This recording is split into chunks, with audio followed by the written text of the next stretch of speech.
What up? You know what it is, man. It's the Charlie Newhart Show. Like and subscribe if you like real content. If not, get off. I'm not begging none of you to subscribe or like. I could care less. If you like real, subscribe. If you love real, leave a comment. If not, just get off. It's very simple. When I'm watching something I don't like, I just get off. I don't even take the time to leave a comment.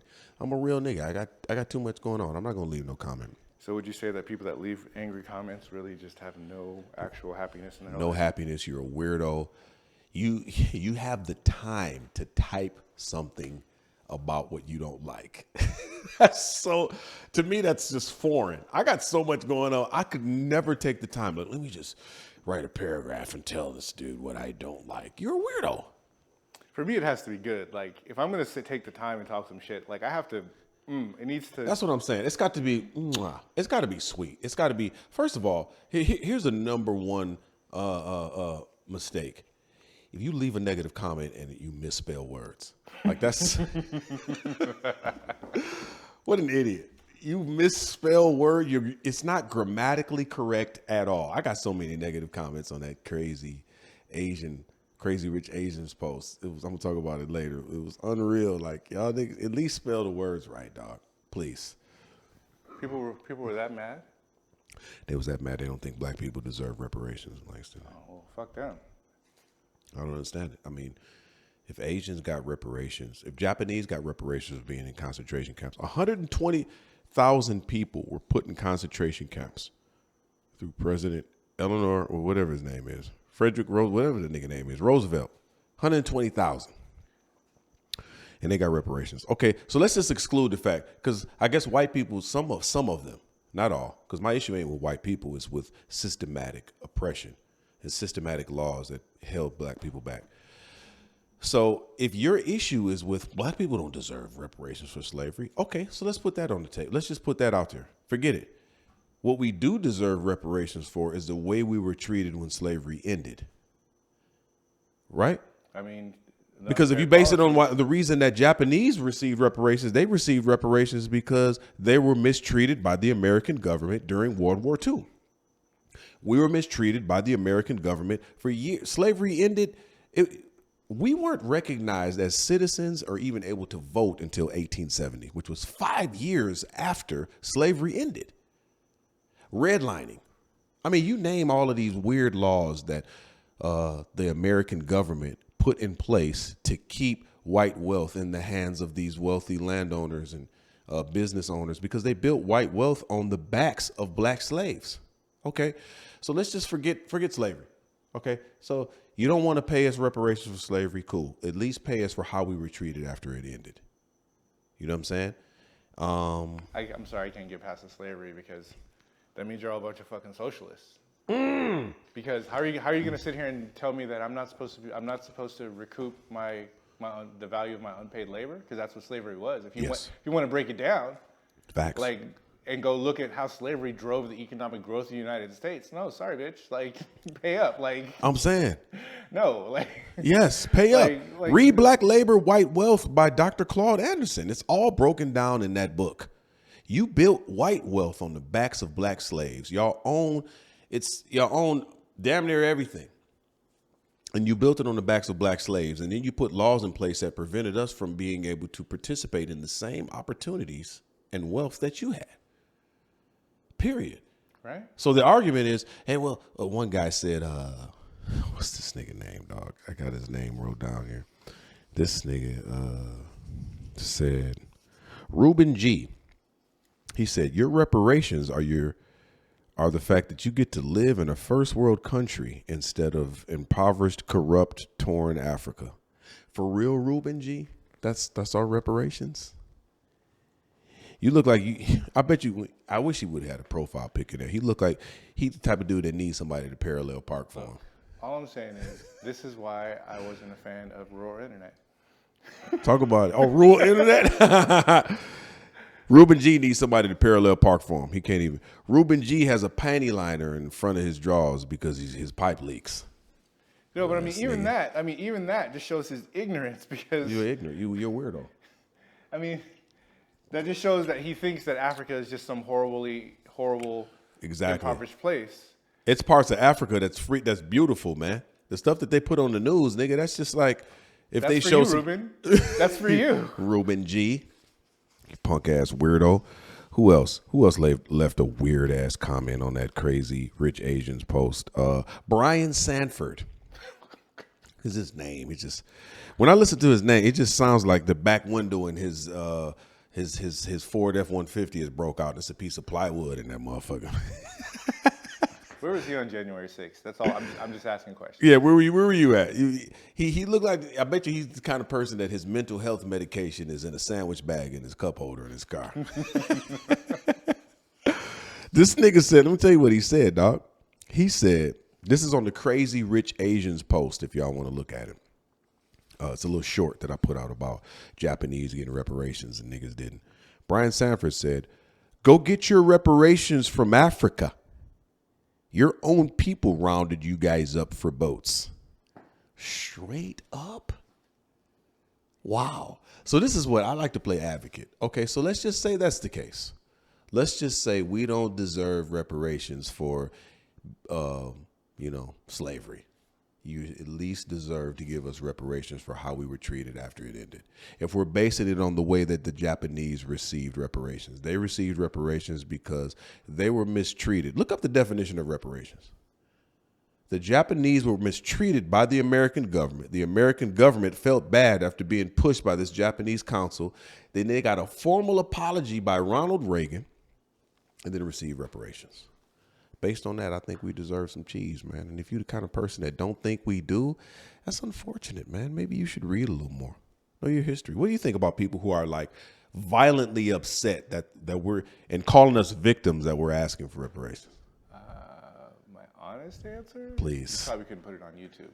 But the publicly acceptable answer, I'm going to have to say is fuck you and the horse you rode in on. Fuck you. Fuck you. That's really all I have to say. I mean, there's literally no legitimate argument you can make. And so it's like, why are you even talking right now? Can't even understand it. Like, you're exposing I feel like if you have an argument against it, you're exposing your ignorance. If you really look at, and that's just even me being an advocate here. And I don't want to do it, but for the sake of these people who don't know what they're talking about, let's take away slavery. Let's just take it away. Let's talk about how we were treated from 1865 100 years to 1965, when the so-called everything was cool when Martin Luther King. Okay, so if I give you that argument, from 1865 to 1965, how we were treated that 100 years entitles us to some reparations, bro. That's just me. I mean, we wouldn't be here without the slavery, so I feel like that's a part that you can't separate. True. Like you can't, like, did we just magically appear here? Like, no, like there's a but whole... no, I got to tell you though, it was black people here before slavery. No, true, but I mean, the whole economic engine and the thing that created that these situations, if it was just a few black folks, there wouldn't have been all these laws and this entire system made to keep a people down. So, so I'm not saying there were no black people in America ever before. But not in the numbers that happened after slavery. Yeah. Exactly, because so that's my opinion at least. So it's like, I feel like you can't separate the two things. And I appreciate you trying to make it, simple for the slow kids. Yeah. Oh, you're not supposed to say that these days. Yeah. Whatever. Make it simple. Whatever. But I mean, that's not even fair to slow kids though, because I know a lot that are extremely smart. Yeah, smarter than me actually. That's really what I'm good at math. No, I'm legit. So, but no, that's real. Anyways, let me shut up. Long story short, there's nothing you can really say, because if you look at it from an economic standpoint, and then even now, you can't say that reparations and the injection of capital into the economy with the right steering isn't going to benefit the United States as a whole. So now you're a fucking traitor, man, because you don't want the economic engine of the United States to grow.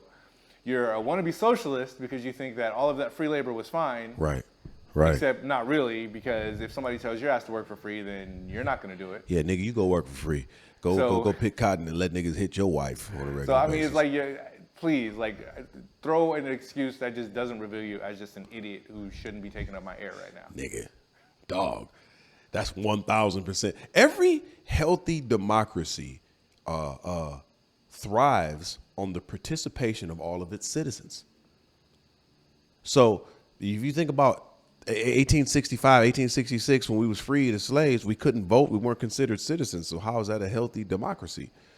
We need the participation of all of the citizens. But if you're preventing certain citizens from participating in the American dream, redlining, for instance, if this was 1952 and I went to go get a loan to live in a certain neighborhood that had nice houses, I was prevented from doing that because of laws that were enacted in the American system. That's why I don't really ascribe to the let's let LGBT and Black Lives Matter all of the same thing. It's not. Your struggle is not the same. You know, I'm not hating on your struggle, but stop trying to attach it to the black experience. It's not the same. And I really want y'all to watch that BLM documentary by Candace Owen. It's hard. It's fire. She talks about how Black Lives Matter got $80 million and they distributed mostly to LGBT shit. Insane. Buying houses, the whole nine. And I ain't gonna lie. The only reason I watched it is that I don't think we would care if Candace Owens was ugly. You know what I'm saying? Candace Owens bad and she thick. And that's why I watched. I hate you for that. If she wasn't bad and thick, but she married to a white dude. You know what I'm saying? So I don't know if this. I don't know. She's been shacking up with Kanye lately. We'll see. Oh, she been shacking up with Kanye? Yeah, you know. The White Lives Matter t-shirts? Yeah, that guy. I like the White Lives Matter t-shirts because it points a mockery at the Black Lives Matter t-shirts because everybody was like, BLM, Black Lives Matter. But then they gave $80 million to gay niggas.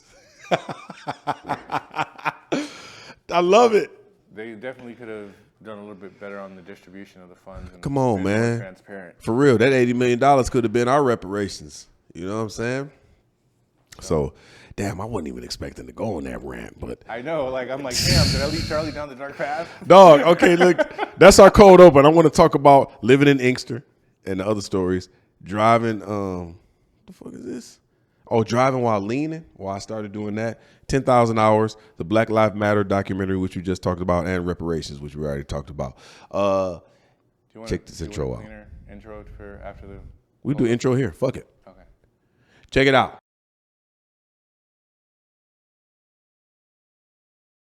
Let me ask you another trivia question. Okay. Come here, Tamara. Let me see if you can guess this one. All right. It's all right. Okay, come here. Do a fashion turn. Fashion turn. Fashion turn. Music. All right, so let me ask you right now, Tamara, based on how she looked, what kind of men hit on her the most? White men or black men? They're brothers. She thick, son.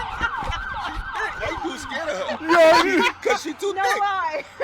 She's straight thick, son. Yeah, you already know. Yeah. Like, oh my God, that's too much for me. And it is.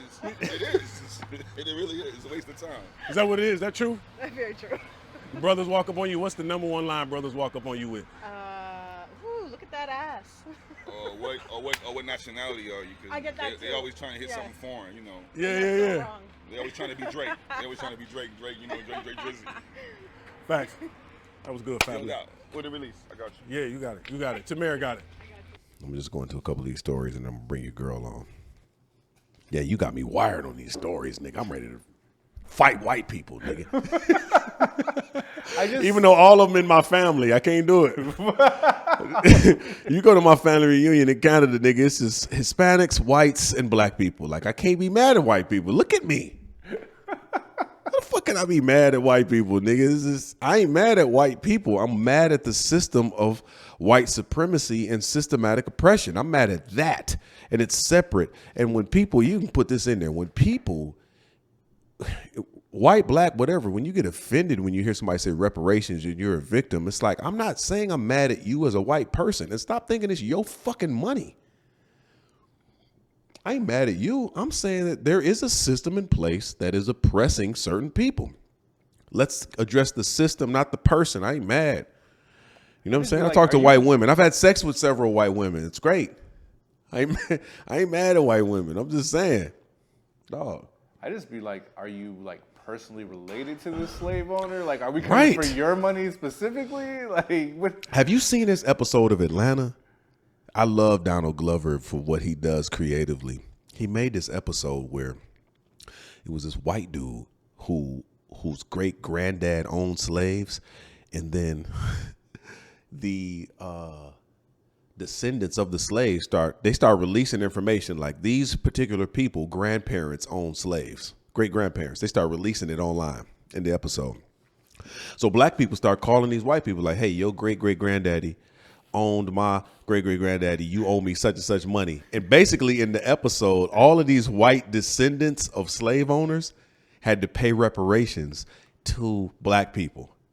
And they got garnished out of their paychecks. So the economy switched. It showed the white dude was showing up to work like, John, all right, how much reparations you got to pay this week? $500? Okay, it's coming out of your check. So them niggas was working horrible jobs. Wow. To pay reparations from their great grandparents to black people who was basically like, nigga, it's the episode's fire, dog. Grandpappy. I'm gonna have to go check that one out. It's the last season I just shot of Atlanta was fire. That is fucking genius. That's fucking brilliant. You call some white dude like, man, you know your great great granddaddy owned my great great grandfather, and you know what, my nigga, you owe me 100 bands. But you realize that's their nightmare, right? Nigga, that's their nightmare. That's their nightmare. That's why they're like, fuck reparations, fuck reparations. They feel so bad about it because they feel like because they all been signing up for Ancestry.com.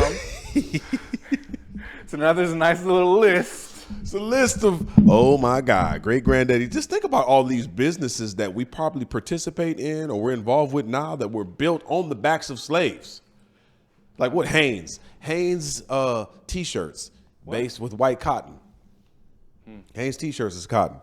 Like I would really love to be able to get the history of all of these businesses that are out that have been around for hundreds of years. Could we find out, what if Hanes, you couldn't find out Hanes was actually owned by slave owners and shit 200 years ago? I'd just like to know what businesses suddenly became more profitable in Tulsa, Oklahoma. Nigga, after the motherfucking bombed Black Wall Street? I'd just be curious, you know, who benefited? Who? You know? Who's still benefiting now? Exactly. Who's walking around with white privilege based on some shit your ignorant great great great grandfather did? And you talking about, I wish this black people would stop being victim. They got the same opportunities as us. Shut the fuck up. Your great great grandfather had 100,000 slaves, nigga. He didn't want to work. Talking about we lazy. That's what's crazy. When a slave owner says niggas is lazy, but you got niggas working for you so you can be lazy. The fuck up, man.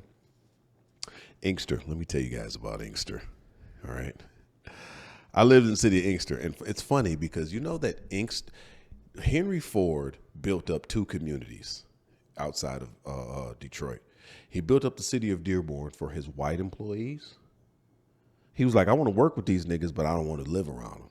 So he built up the city of Dearborn for his white employees, built up the city of Inkster for his black employees.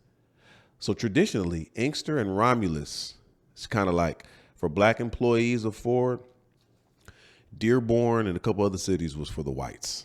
And if you live in Michigan, southeastern Michigan, you know this is true. But even my grandfather told me this. He was like, oh yeah, Dearborn was for the whites. Inkster was for the niggas all day long. And if you think, are you serious? Yes, Henry Ford. No, that part is cool. It's just okay, I'm sorry. Go ahead. No, go ahead. What was your question? In part of my job as a software engineer, I've done work for companies that may exist in that area, shall we say. And when I've gone there, it's always struck me as odd because it's like I'm driving to this weird, like, alternate version of America, because you see all the American flags and all these, like, cheesy, like, here's your local dentist, except everyone's Arab. Yes. Or Southeast Asian. Yes. And it blew, I was like, what in the actual fuck am I? And not that I hold it against them, but it's just having previously, like, not that long ago, been in Texas working for a different person that made Ford-related things, and seeing, like, the exact same shit of, like, the God and, like, it just the skin tone change. It just blew my mind. So it's just even crazier to me that I think it was around Dearborn, because it was basically like where, like, all of, like, it looked like all the, like, people with, like, money, like, basically, and, like, engineers Dearborn were at. Oh, that's exactly where they at. And it's funny because Dearborn now is all Arab. So that is, wow. It's all Arab. It's funny because, like, similar to here, you know, like here, the Hispanics have all, not all, but a lot of them have garnered the white mindset to hate niggas here. Mm-hmm. Similarly, in Michigan, Arabs have garnered the white consciousness to hate niggas too. Like y'all all lazy, y'all all. I didn't take much. Yeah. I'm sorry, but I mean, having worked as a black man amongst lots of people from Southeast Asia, let me just tell you, it was very enlightening. It's funny, I got this joke that got me kicked out of a comedy club. I'm just saying, I'm gonna fuck. I said it. Slow pan. Yeah, I'm gonna fuck. I said it at Laugh Factory a couple weeks ago because it was this Arab chick in front twerking with a huge ass. I was like, oh yeah, she got ass. It was on this table full of. I was like, let me tell this joke. This got me kicked out of a comedy club.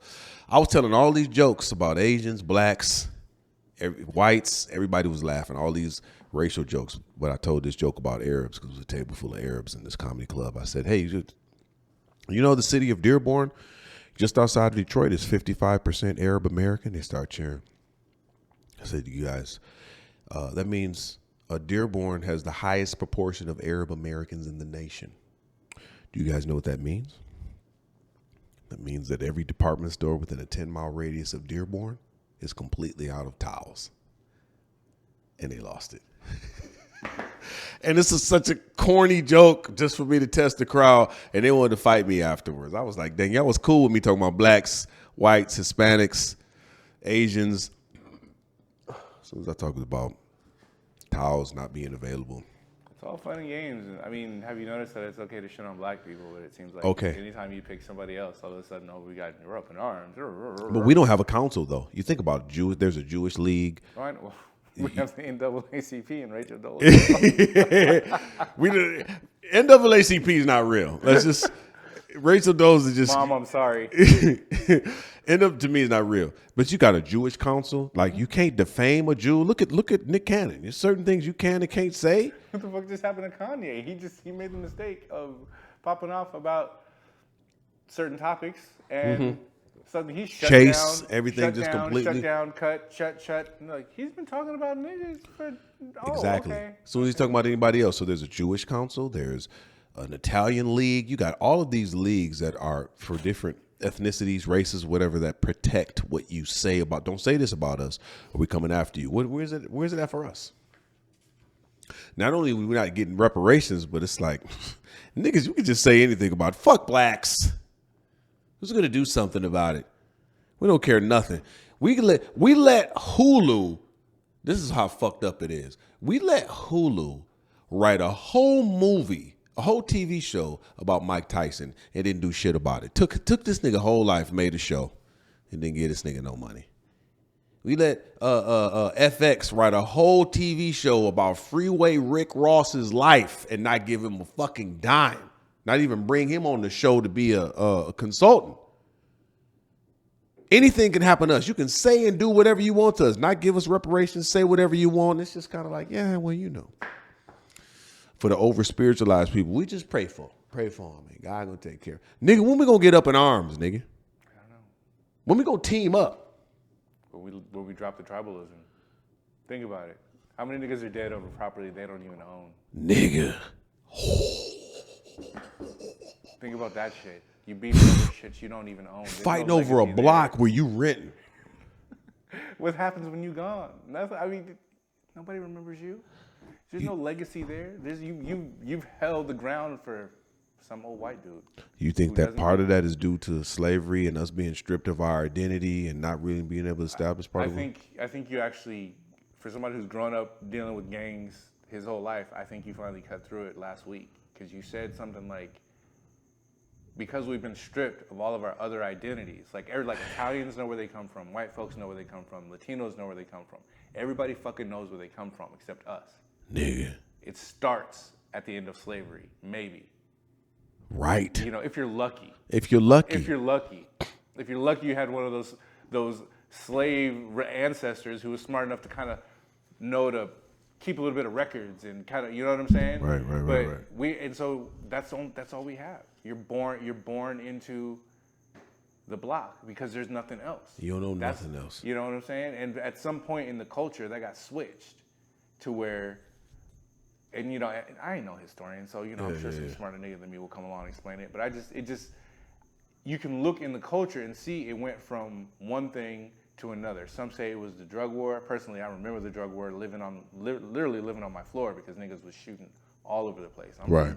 I grew up off of Western and like. Oh, you was around the way, nigga. And like, oh yeah, I was, yeah, no. So it's just, whatever happened, that changed that. I'm not gonna say it's a genetic memory, but it did something to the culture to where it changed it to this entire crazy adversarial, I'm the king of my little shitty block that's owned by some. And this is all I know.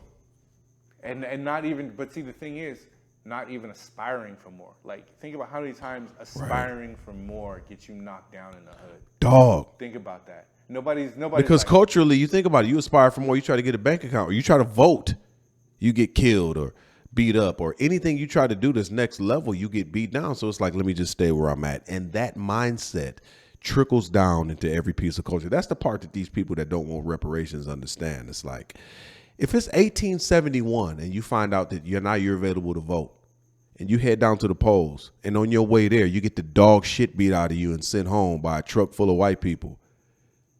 And then you tell your kids about that story.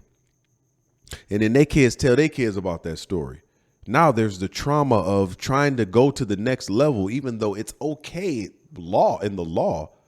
But in the streets, it's like, I got this story in my mind about granddad getting his ass beat heading to the polls. So then you niggas is lazy. They don't want no more. Well, talk to their granddad who got the shit beat out of him just for trying to head to the polls to vote.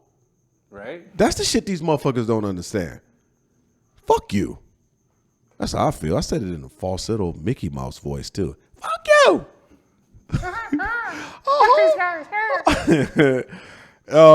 All right, so look, Inkster. Let me tell y'all these stories about Inkster, dog. This city built by Henry Ford, who didn't want niggas around him. It was a funny ass city because I went to pay a ticket in Inkster, Langston, and this security guard. You talking about 2001 or 2, something like that. This black security guard. I go in there. I just got done working out. I got like these. Like windbreaker jogging pants on and a t-shirt. I just want to go in there and pay my ticket. Right. And back then they had these Inkster Court had all of these signs up talking about you got to be properly dressed before you go in. I'm like, nigga, I'm just going to pay a ticket. One of those fucking places. So I'll go to walk in. It's this old black security guard, nigga. He only got hair on the sides, nothing up top. Nigga got a fro on the sides. And I walk in, and this nigga lets me put everything on the security belt. Go in.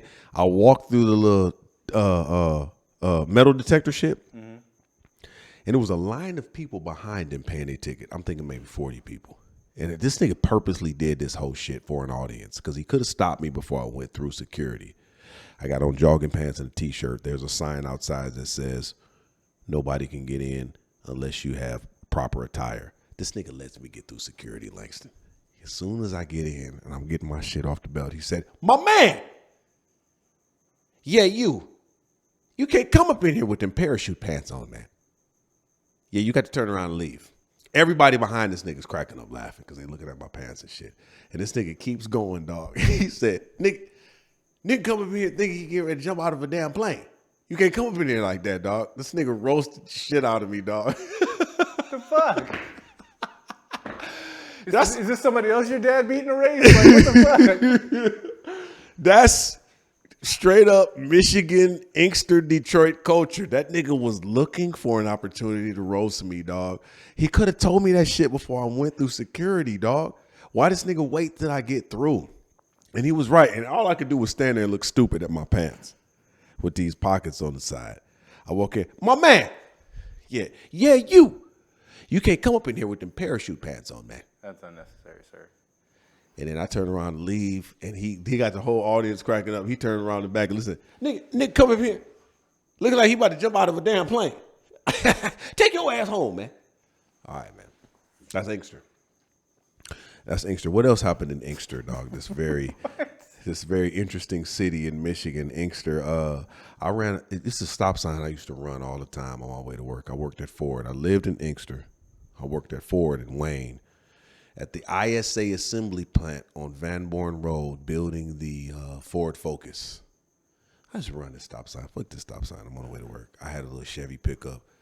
I run the stop sign, and it's this white dude in the street with a rake. And this nigga's got the rake like this in the middle of the street after I run the stop sign. And they got stabbed on the gas like I'm about to hit your old ass, nigga. White dude. And he stepped to the side as I drove by and hit my windshield with the rake and cracked it. Wham! Dog, I slammed on the brakes. I'm a disgruntled factory worker. I'm looking for smoke.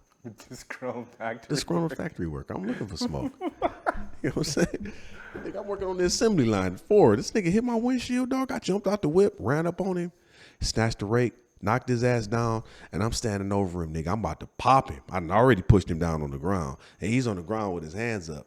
And his son runs out the house with his hand behind his back. Fat white dude. Leave my dad alone, man. Leave him alone. And I'm so crazy. I was like, nigga, what's behind your back? If you had a gun, you'd pull it. Fat motherfucker, pull it. Man, that's my dad, man. I don't have a gun, man. Please, just let him go, please. And I look, everybody's standing outside, and motherfuckers, this is back in the day, but they still had their flip phones and shit, and they was looking like, taking pictures. I was like, let me get the fuck out of here, dog. That's Inkster. That's interesting, right? I mean, I give the old man credit for having that good timing, I guess. Shattered my windshield, nigga. Shout out to the old man. He would have got the dog shit beat out of him if his fat ass son would have came out with that fake pistol. I called him on it, like, nigga, pull that pistol, nigga. He was like, I don't have a gun, please. My dad, please. Inkster stories. I got one more Inkster story. I lived next door to an old nigga named Mr. Watts. I lived on Magnolia in Inkster. I'll give you the address, man. 1307 Magnolia. That's the house I got shot in. Don't pull up. Don't pull up. I ain't there, nigga. I'm in Cali. I'm in Cali now, nigga. You pull up, I don't know who lives there, but 1307 Magnolia in Inkster. I got shot in that house by my ex-wife. Probably a year before I got shot, I was outside playing curveball with the kids in my driveway, just a little left to my driveway. And Mr. Watts came outside like, y'all quit playing curveball out in front of my house. You're going to bust my damn window. I was like, Mr. Watts, you live next door. I ain't in front of your house. I'm going to need you to chill. Y'all playing curveball in front of my house. I said, no, we in front of my house by my driveway, Mr. Watts. I'm going to need you to chill. This nigga starts turning up. I told y'all little niggas to stop playing curveball in front of my house. I said, man, you know what? Because at this time, I had been cutting his grass for like 6 months. His daughter came over, said he was older, wanted me to cut his grass. I was like, all right, I ain't got no problem with it. And she, give me a little money every now and then. I was like, Mr. Watts, we're not in front of your house. I'm offended that you just jumping on us about playing curveball. Man, I've been cutting your grass for 6 months, man. I'm going to need you to chill. He was like, I didn't ask you to cut my goddamn grass anyhow. That was my daughter, nigga. Quit doing this shit. I was like, all right, fuck you then, Mr. Watts. We got into it. I told his daughter, like, man, I'm not cutting this nigga grass. He fucking crazy. Insane. Shout out to Mr. Watts over there in Inkster off Magnolia. Funny, he's a good dude. He gave me a jump one time in my old school Caprice. This nigga was so impatient, dog. He would not even allow. As soon as I connected the jumper cables, get in and start it, Charlie. I was like, dog, I'm going to need to let the battery charge, nigga. Start it now. Get in now. I'm like, dog, can we wait 5 minutes? This nigga's so impatient. Like, what do you got to do, nigga? You retired. You got shit to do. You got bitches. I think that nigga did have hoes. He had a clean ass Grand Marquis on Vogues and shit. That nigga was probably super sugar daddy. Oh, he got hoes, man. He got time to reach out. Any old nigga with a Grand Marquis on Vogues, I feel like these are the cars that let me know a nigga was out here getting the bitches. If you over the age of 60 and you got a Grand Marquis on Vogues, a Oldsmobile 98, what else? A Cadillac Brougham, like a Sedan DeVille Brougham. What's the Buick? LeSabre. Buick, LeSabre, Cadillac, Grand Marquis. Over the age of 50, you fucking bitches. I miss my LeSabre. He sent this nigga out of LeSabre. I miss that motherfucker. Oh shit, dog. One of my YouTubers, dog. I don't know the nigga name, man. I might look you up, but he was asking about old school cars I've owned. I was like, nigga, I gotta just send you pictures, dog. Cause from the age of 15 to probably 30, I probably own maybe 60, 70 cars. Any old school you can mention. Nigga, I done had them all. I done dropped motors, 350s, 454s. I was hood rims on cars, racing niggas, sounds in the trunk. That's all we had in the summertime. The only thing we could do, I was born and raised in Romulus, then I moved to the west side of Detroit, right by the old McKenzie High School when I was 22. But all we could do in Romulus, Inkster, Detroit is fix up cars to go on Belle Isle in the summertime, nigga. That was it. It wasn't shit else to do, nigga. It was cold. And all winter long, nigga, I was just hustling, getting money, because from May to November, we was hitting the festivals at Hart Plaza. We was on Jefferson. We was on Belle Isle. We was just trying to get hoes. That was it. And I was like, I just got to have the cleanest whip possible, nigga. I was spending thousands on whips. And I was thinking about in high school, it was this nigga. I'll never forget this nigga name, dog. When I played football, this nigga name was Philip Franklin. He was a running back at Romulus High School when I was in 10th grade. And right before I got my driver's license, I remember I was walking from football practice. This nigga was in a sedan DeVille, dog. He was a senior when I was in 10th grade. This nigga was in a brown sedan DeVille. And I couldn't see this nigga Langston because when he rolled by, the nigga was leaning so far back. Maurice, I hope you watch this shit, Maurice Franklin. This is my nigga. But your older brother was a running back. That nigga was leaning so far back and he was behind the A-pillar. Like, cause you got the front window and the back window. So most niggas hide behind this A-pillar. And that nigga, I couldn't see his face. And when he rolled by, I was like, that's the coolest shit I've ever seen. I can't see this nigga. He in a 4-door caddy. I promise to God, from that day forward, I still drive like that to this day. And then I went to the chiropractor and my motherfucking pelvis is crooked. It's like this and turned. You know what I'm saying? She was like, why? I was like, because I drive like this. I lean to the side. Philip Franklin had a brown sedan DeVille, was the coolest shit ever. I was like, I want to be like this nigga. I want to drive exactly like this nigga. Like, Doc, if I showed you, you would understand. It's 4-door sedan DeVille. And that nigga had the bang in the trunk. So he rolled by. Da-da-da-da. All you could hear was the trunk rattling. Da-da-da-da-da. And you couldn't see this motherfucker. And when you a nigga that in a somewhat low income neighborhood, and you see a nigga ride by and he getting all the attention, you want to be like this nigga. I mean, facts. Like, what else the fuck did I have to look up to? I was like, I want a 4-door caddy. And that's what the fuck I did. But I didn't get a 4-door. I went and bought you think about it. I had a Monte Carlo, Regal. But the one where I was really leaned all the way to the back, I had an Oldsmobile 98 with 350 in it. And it was a 4-door. And I was hiding behind the A-pillar. Just like Philip Franklin, nigga. I was in that bitch. Why, Jesus, 350? Oh, I had a 350 in that bitch. Everything that I had, I put a Chevy motor in. God damn. Oldsmobile, Buick, anything that I had. My specialty was getting Oldsmobile Cutlasses and putting 350 Chevys or 454 big blocks in them bitches, man. What? And putting them on 24. Why are you putting these monsters on the goddamn road? Listen, all my niggas from Detroit already know, dog. You can go on my YouTube right now. Right before I moved here to Cali, I had a 4-door Cutlass with a Chevy 454 with a turbo 400 trans, posi, 3-inch exhaust, shifter in the floor, 12s in the trunk. Nigga, I could beat Corvettes in that bitch. Jesus Christ. With the pound. And I promise you, my nigga, just how I was driving that motherfucker. I was behind the A-pillar, nigga. You couldn't even see me. All you could do was hear motor.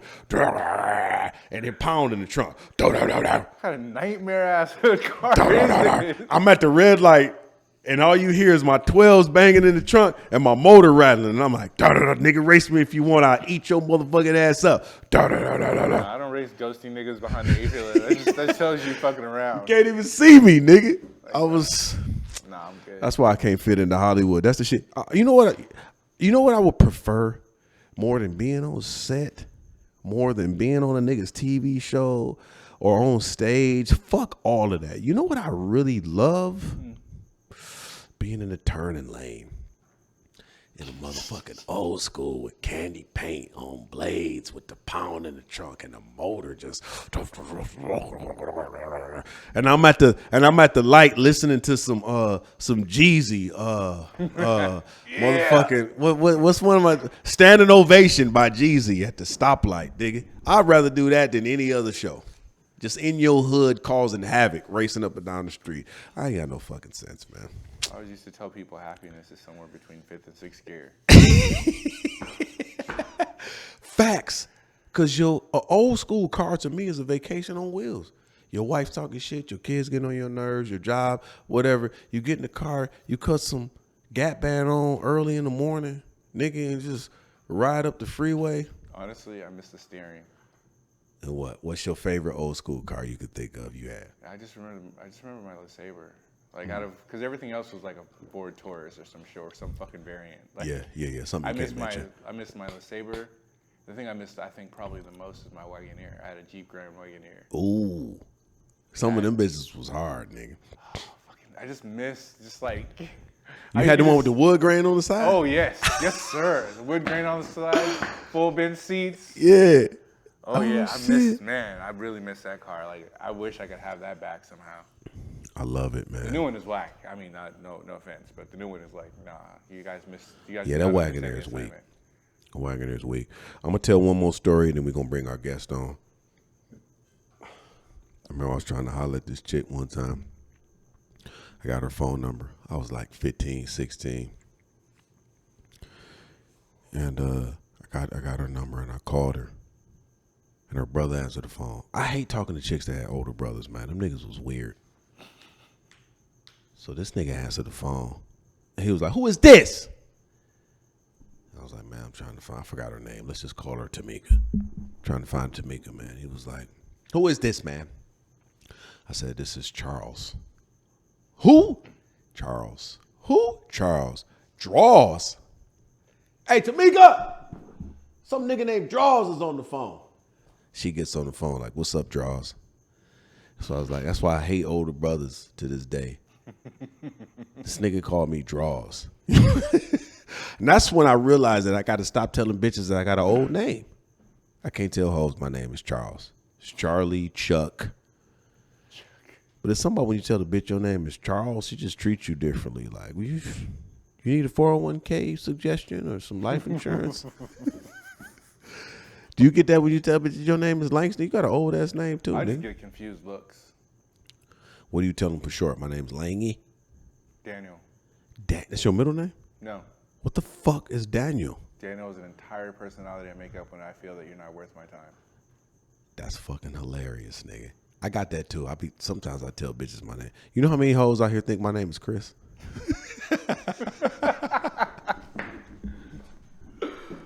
You know? Hey, Chris. I don't know you. What do you mean? This nigga said he got a whole name. We don't think you deserve my time. Like casual interactions, Daniel. If you don't need to see my ID, Daniel. Daddy boy. Keeping Fucking it daddy simple. boy. I don't have to hear Lexington. I don't have to look at confused faces. That's funny to the motherfucker. Know. This nigga is wild, dog. All right, so look, we're going to bring our next guest on. Our guest, not next. Our guest. She's good people. This is my homie. Y'all stay tuned.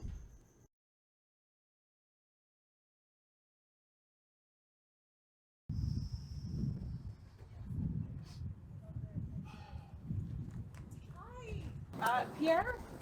Yeah. Hi. Right there. Wait right there. I'm in an energy bubble, so I can't touch you.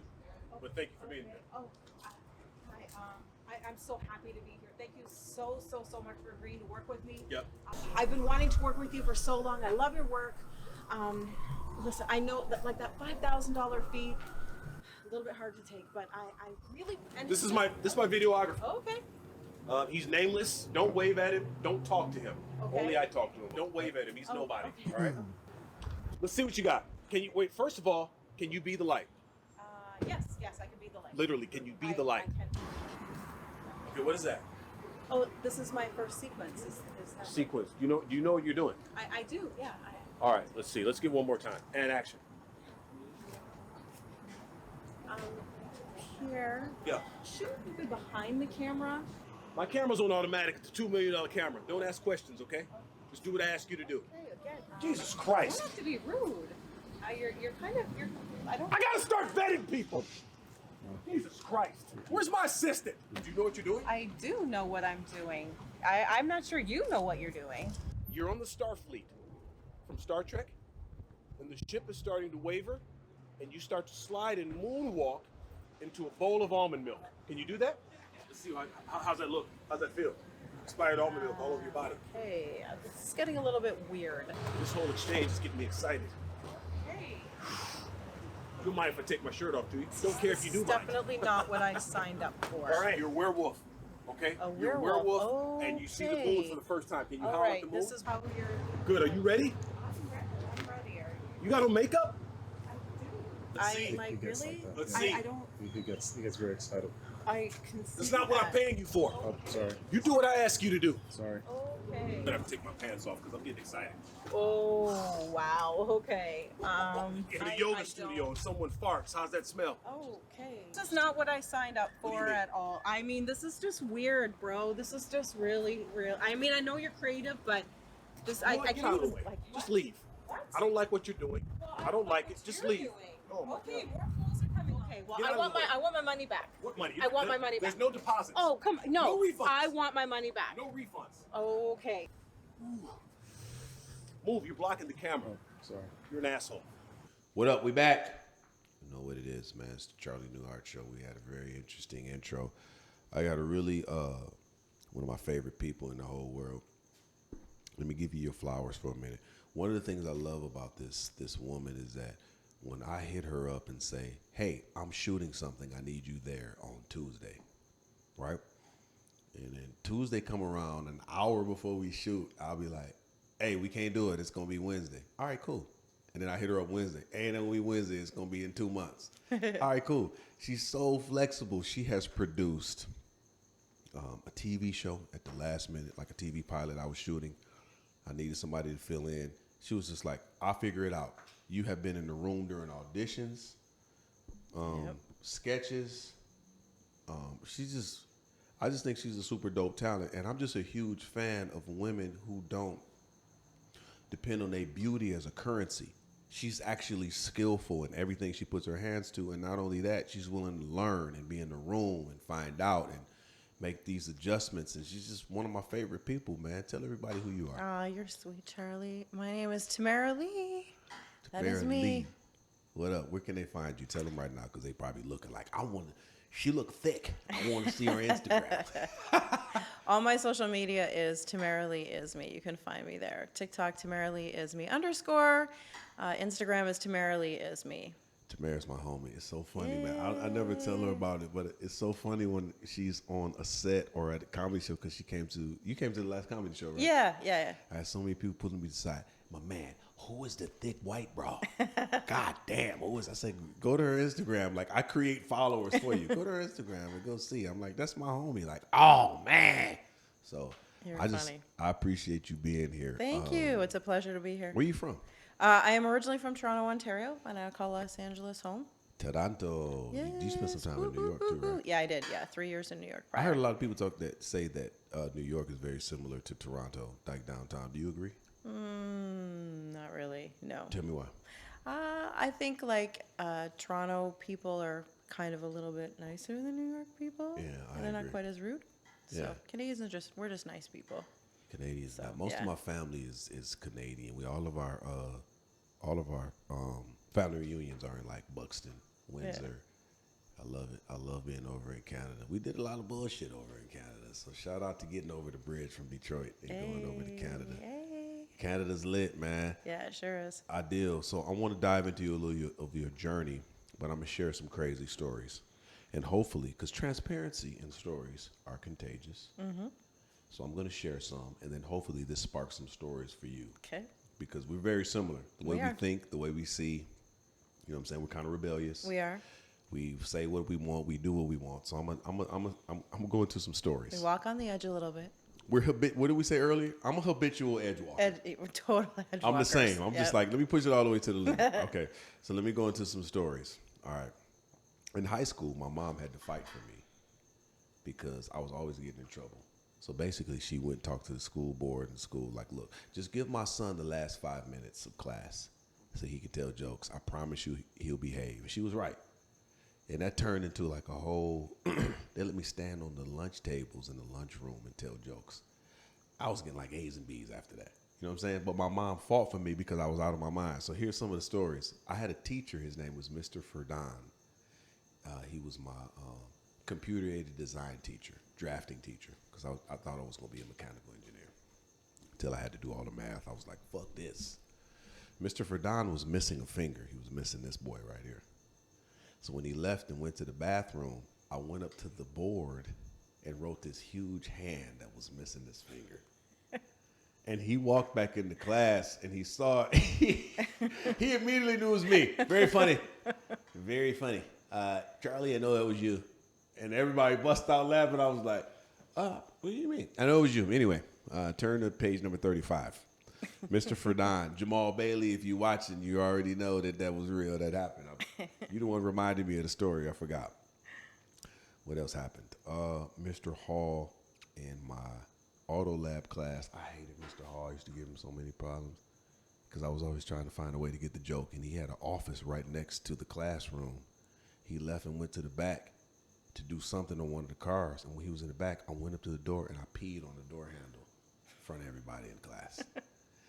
And then when he came back from the back to go touch the door handle, he touched it, it was wet. Oh my God, what is that? In the whole class. Because I was willing to do everything for the laugh, and the whole class bust out laughing. And I'm like, man, I probably should be getting paid for this. Peeing on door handles. That's probably what I need to do on OnlyFans. Like, I'll pee on door handles for 10 grand. Last thing in Mr. Hall's class, there was this fairly overweight kid in front of me. His name was Chris. He sat in front of me, and it was like his ass was oozing out of the back of the chair. And I just, for some reason, I was like, it'd be a good idea to try to set his ass on fire. So I had a lighter in my pocket. I pulled the lighter out and put it up to his ass cheeks. Because what I don't understand is, like, people who, like, their shirt doesn't come all the way down over their pants and, like, they got ass crack hanging out and they don't feel the wind. Like, how can you not feel the wind from? So he don't feel the wind, and I just start cooking his ass cheeks with the lighter. And he jumped up and saw the lighter and ran up to the teacher. He was like, Mr. Hall, Charlie just put a lighter up to my butt, and it's still hot. Feel it. Too crazy.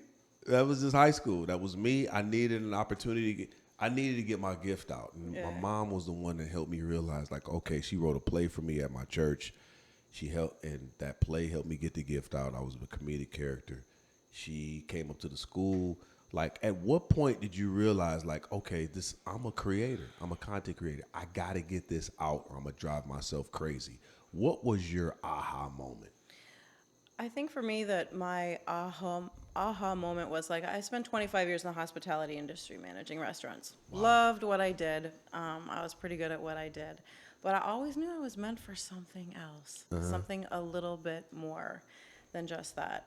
And, I just decided to take a chance and bet on myself, and that I just knew that I was meant for something different. I didn't really know exactly at first what that was.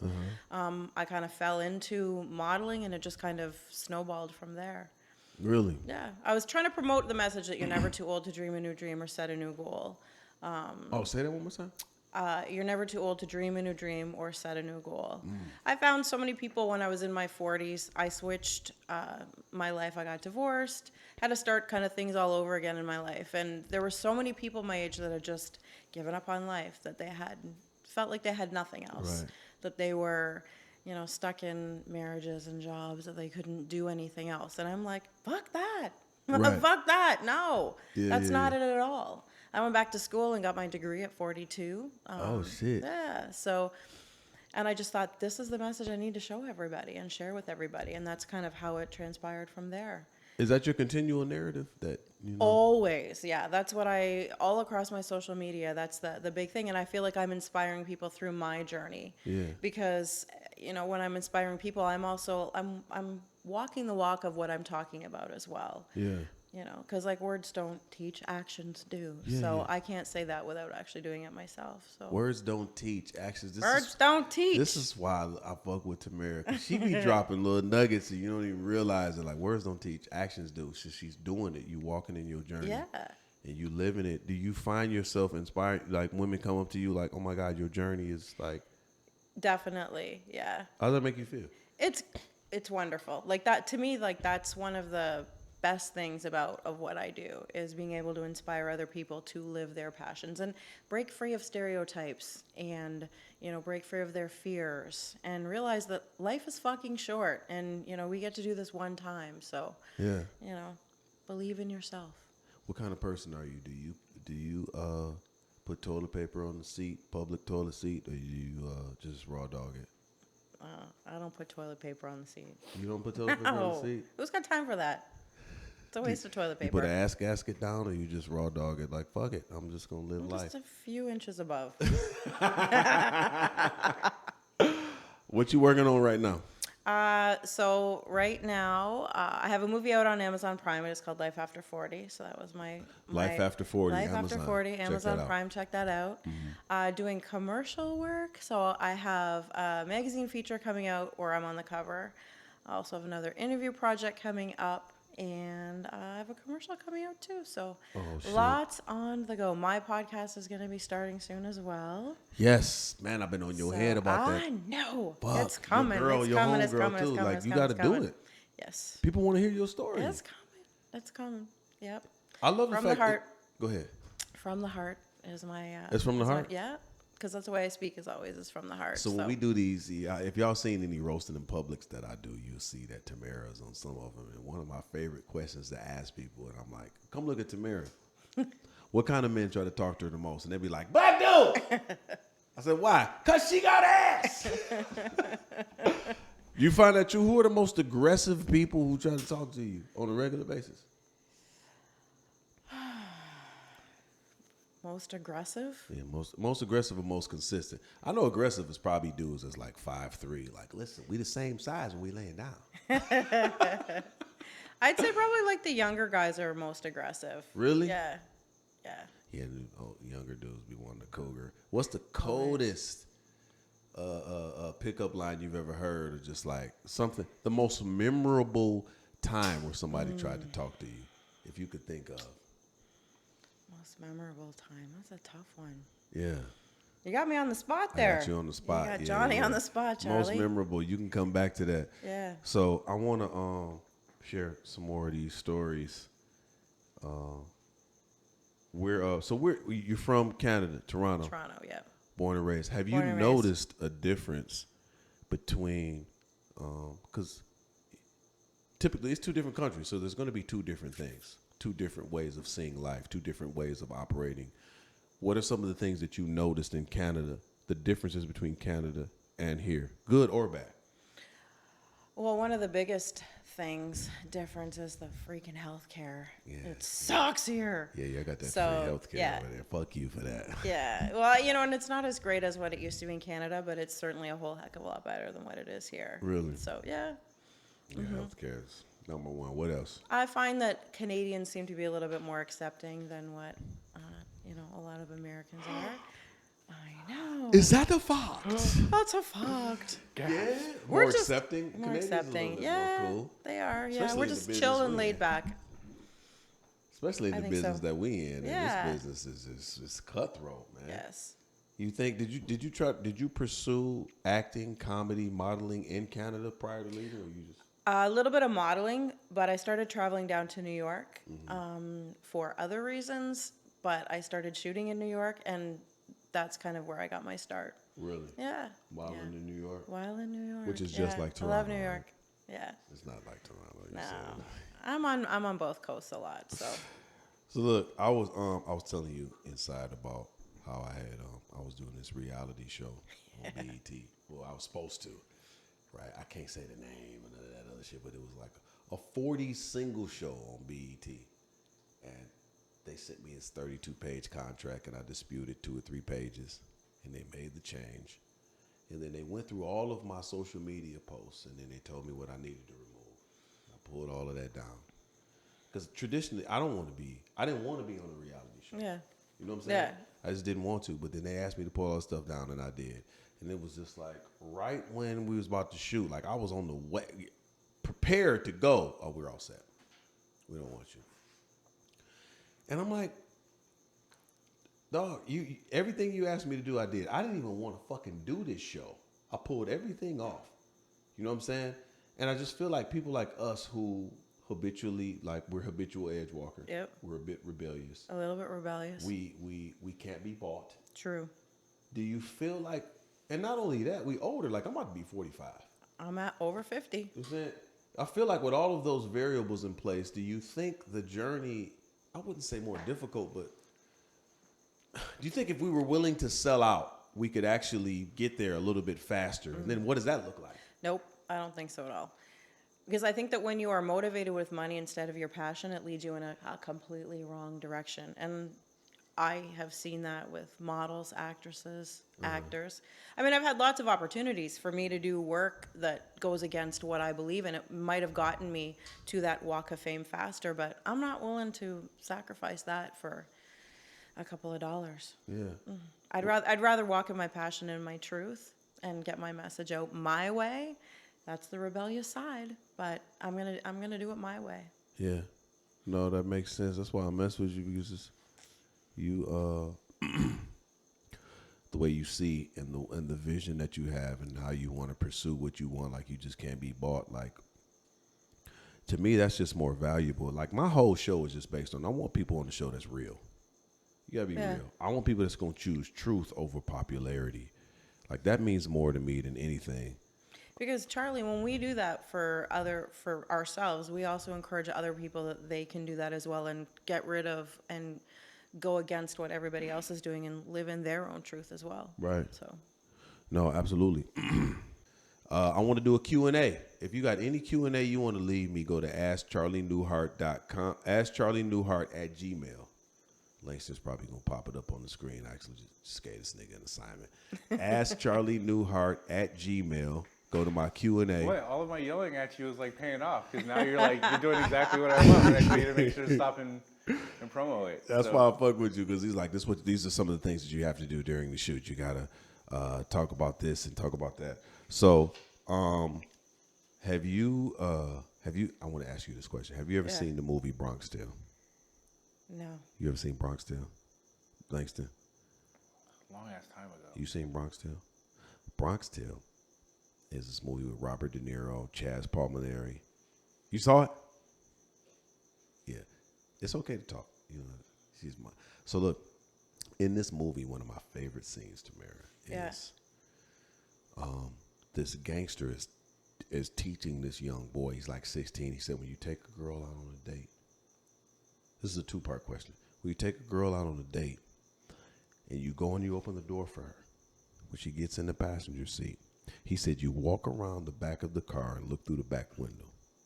He said, if she doesn't lean over and unlock that door, she's a selfish broad. You dump her right there on the spot. And I promise to God, from that day forward, I always look for that shit. I open the door for a woman, and I get in that back window like, if you don't, you dirty bitch, if you don't unlock the door, I'm firing your ass. Reach your ass over and unlock that door. But it's the 21st century now. You talking about just hit the unlock button? Okay, even that.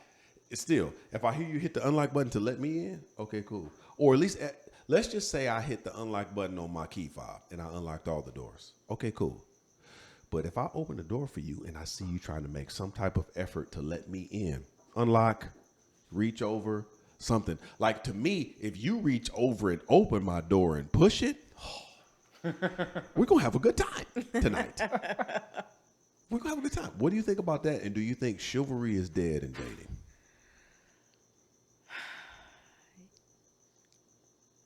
I think kind of it is. Ooh, a little bit. We need to talk about that. Yeah.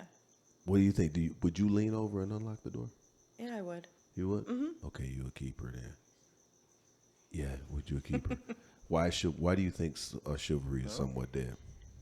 Well, I think that, like as we've kind of progressed a little bit in, men and women, that It's just not as prevalent as what it used to be. Like my grandparents' age, like God rest their souls. Yeah. You know, it was the open the door for you. I mean, I will say that there are definitely, you know, gentlemen who do that. You know, my guy does that, and I appreciate that for sure. Shout out to you, guy. You unlocked that door. That's why you was able to get her. You was Walk like, on the other side of the road, so I'm not walking. see, street explain side. explain that, because a lot of people don't know what that is. I do that all the time. That's courteous. So What is it? like, Tell them what it because is. if something were to happen, then it happens to like you're protecting the female. Yeah. So, So you talk. What she's talking about is a man. His job is to walk on the closest to the street. Yeah, She's woman on the, walks on the inside. inside. So if you walking on the sidewalk, you walk the closest to the street. Like nigga, you know what I'm saying? If a car hits the curb, nigga, you supposed to get hit first. Yep. You know what I'm saying? Unless I don't know if she's a dirty bitch, put her on the outside of the curb. If she doesn't unlock that door, then when you get Exactly. out, when you If- get out, if she don't- you don't unlock that door, you put her on the outside. If she don't unlock the door, you walk on the curb. Maybe With just you give on her the sidewalk a little with her bit of on a- the outside. a little like, bit of oh, a that car jumped the curb and hip took old thump on girl the way out. there. Officer, I don't know what happened. The car came out of nowhere. I saw nothing. What you think about that, Lex? Do you think chivalry is dead? I spend too much time on Twitter, and that will just make you hate women. So I have a very biased view of everything right now. I will say that with the people that actually have relationships with, no. Really? But in general, out there, it just looks, and I don't know if people are just running their mouth for likes or what, but in general, it looks like, no, not even that, because I have other experiences recently that just tells me that I feel, I simultaneously, if I read Twitter long enough, I hate women, but at the same time, if I see what they go through online, I feel really bad. Man, listen. Because Amen. it is a wasteland out It there. is. It's a Dave Chappelle says It's something. a gong show. It is. Like it literally, it's a gong show. Yeah. Dave Chappelle said something that was so dope. He said, I didn't understand what it was like to be a woman until I did a comedy show, and he said this was in the 80s. All my friends were selling dope. They funded the show. He said basically I was on a train in Washington D.C. with $25,000 in my backpack, and he said it was 1 a.m. and I'm on this train and I'm on my way home. He said, I got all these people around me. He was like, man, if these motherfuckers really knew I had 25 grand cash in my backpack, they'd rob me. They'd kill me. They'd steal it. He said, at that moment, I realized what it was like to be a woman at any given time. He said that level of vulnerability anywhere you go. Like if that's, he said it just shook him to the core. He said, I got a daughter. I got a wife. He was like, I got a mom. He said, I instantly knew what it was like to be in their shoes when I had this 25 grand in my backpack on the train. I was like, oh shit. Yeah. It's a certain level of operating in this world. What do you think about that? 100% agree with you. Yeah. Yeah, it's definitely it's definitely you have to have your wits about you all the time. Like I have a 25-year-old daughter myself, and she works overnights by herself, and that worries me.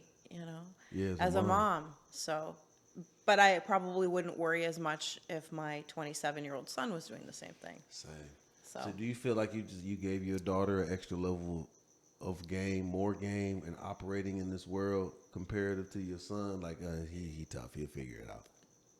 Yeah, my daughter's a little gangster, so. Oh yeah. Yeah, but yeah, she was taught well for sure.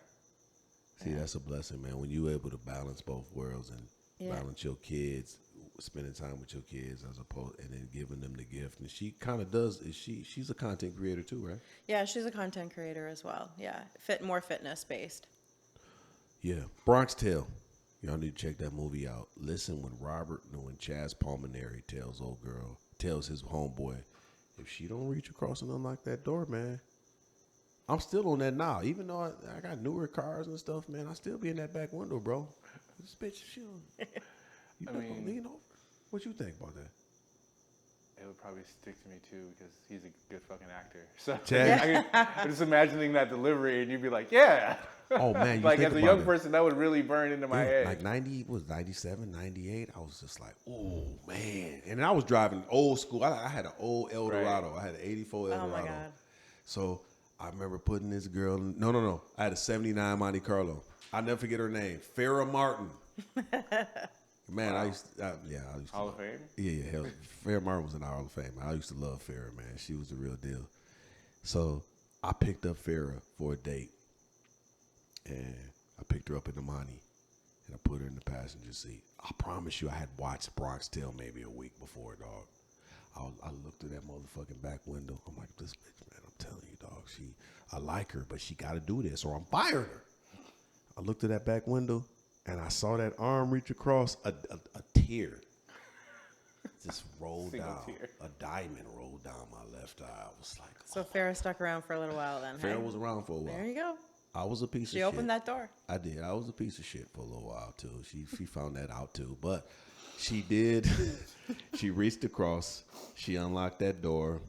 What she wasn't prepared for was my baby mama showing up on her porch trying to fight her with no shoes on. She I mean, she wasn't prepared for that smoke. that's disarming to a lot of people, you know? It is disarming. But to her defense, she reached over. She hit the unlock button. Hit the unlock button. She let me in, and you know, and then she let me in, if you know what I'm saying. But ultimately, over time, ultimately, that's just, I don't know, man. I just kind of look for that. I don't know if chivalry. I don't even know if I believe in chivalry. I guess I'm just kind of like, especially in today's day and age where there's this equality thing where everybody wants to be the same. Yeah. Everybody brings their same pieces to the table. But also too, I feel like a healthy relationship is each person trying to outlove the other one and outdo the other one and trying to do more to please that person and finding out their love language. You ever read that book, 5 Love Languages? Did we ever talk about that? Mm-hmm. What are your top 2 love languages? My 2 top is quality time and drawing a blank now. So you got quality and time. touch, yeah, and touch. It's touch. Yeah. So quality time. If y'all get a chance, read the book 5 Love Languages by Steve Chapman. You got quality time, physical touch. If I'm forgetting something, let me know. Words of affirmation. Yeah. Acts of service. Receiving gifts. Receiving gifts, yeah. It took me so long to grasp this concept because, like, I was married and my ex was always buying me stuff. And I was like, I don't care about, I don't want this. Or she wanted to spend time with me. Like, to me, my top 2 love languages is like physical touch, words of affirmation. I could care less about receiving a gift. Quality time, I hate.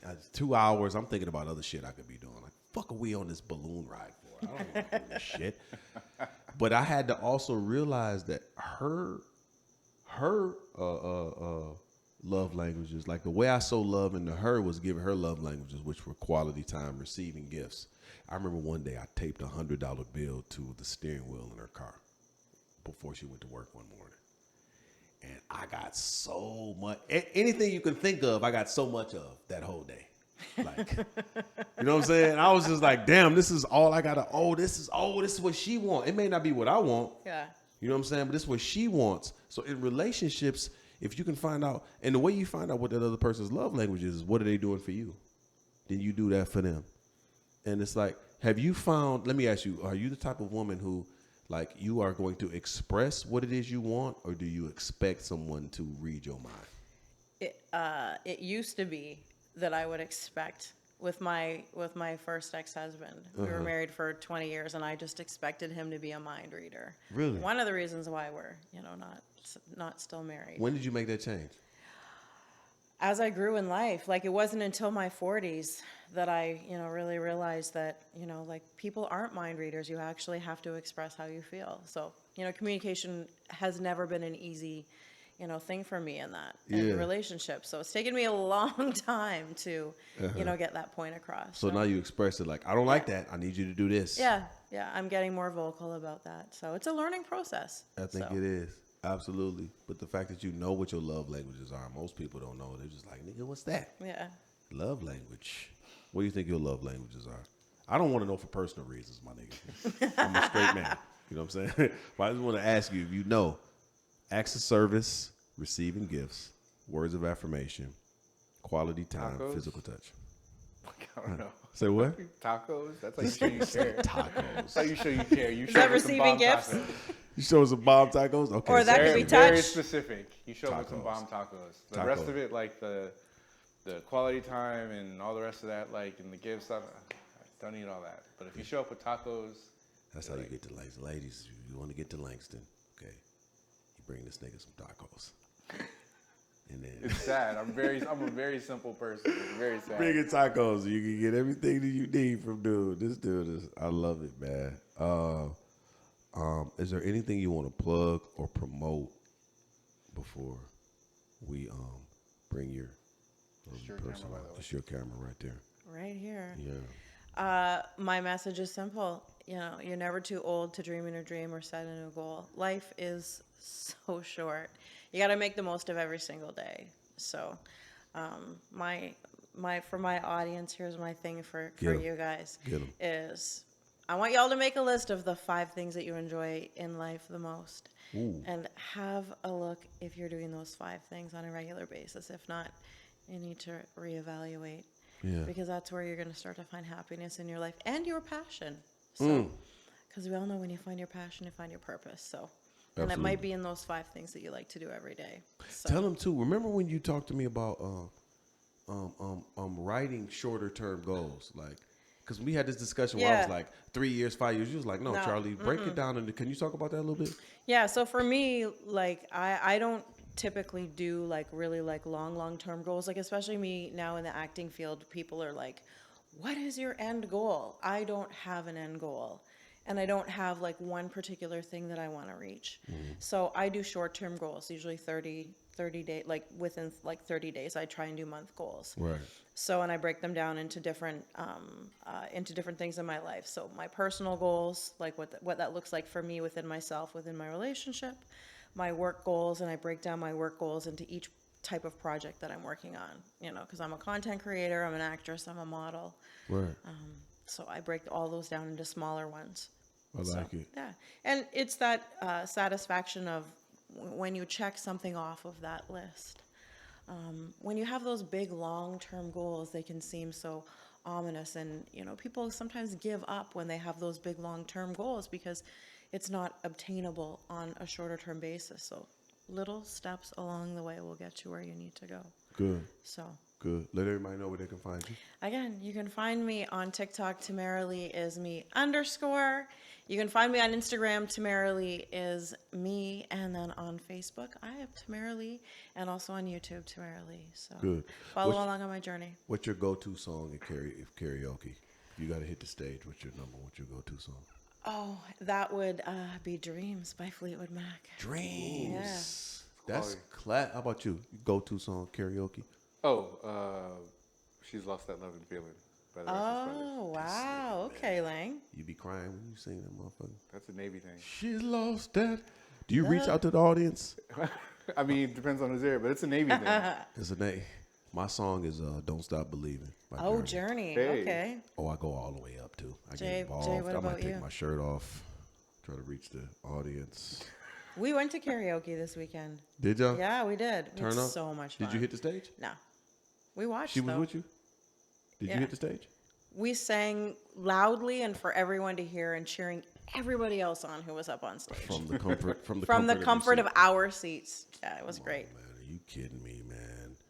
What's your favorite movie? Pretty Woman. That's fire. Yeah. Favorite song? Ooh, favorite song. That's really a tough one. Top 3. Top 3. I'm gonna ask you the same question. Top 3. Yeah, man. I'm gonna ask you too when you come on. Top 3 favorite song. It tells me a whole lot about a person. September by Earth, Wind and Fire. September's fire. Yeah, Outstanding by the Gap Band. Oh shit. And Stomp Brothers Johnson. I love it. It's all black music. We are America's #1 export is black culture. Flat out. And shit affects Canada. And guns. And guns. True. What's your top 3 songs? Top 3 songs would have to be Orion by Metallica and that song by Tupac with George Clinton, Can't See Me. Ooh. You Can't See Me was fire.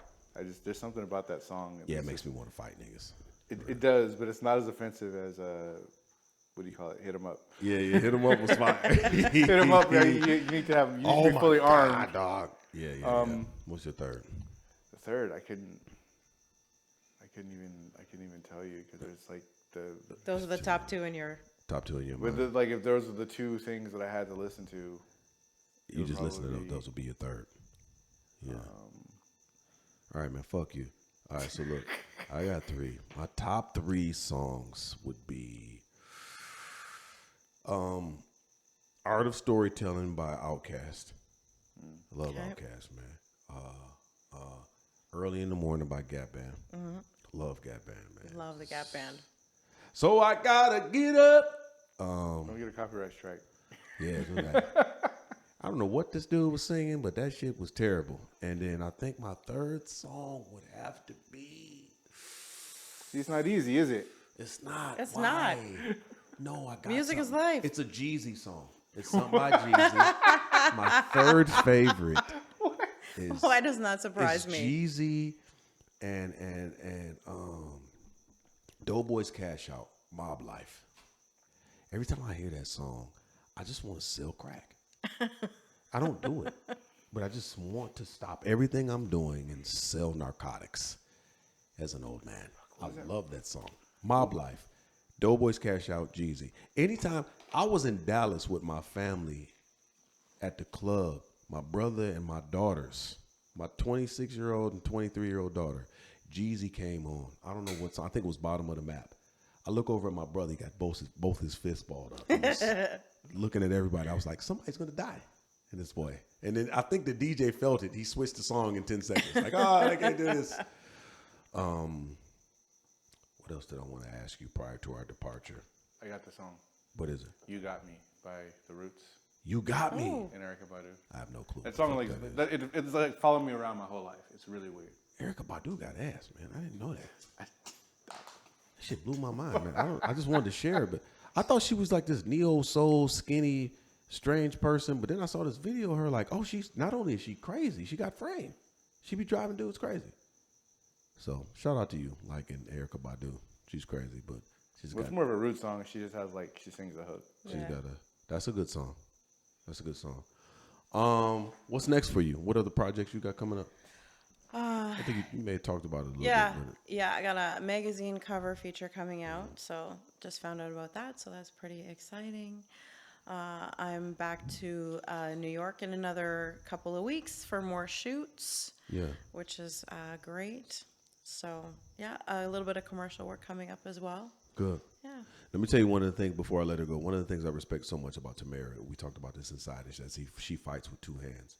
She goes after her gift. That's fighting with the left hand. She's doing things for her gift, but with the right hand, she's doing things to fund that gift. She's working. She's got all of these projects going on.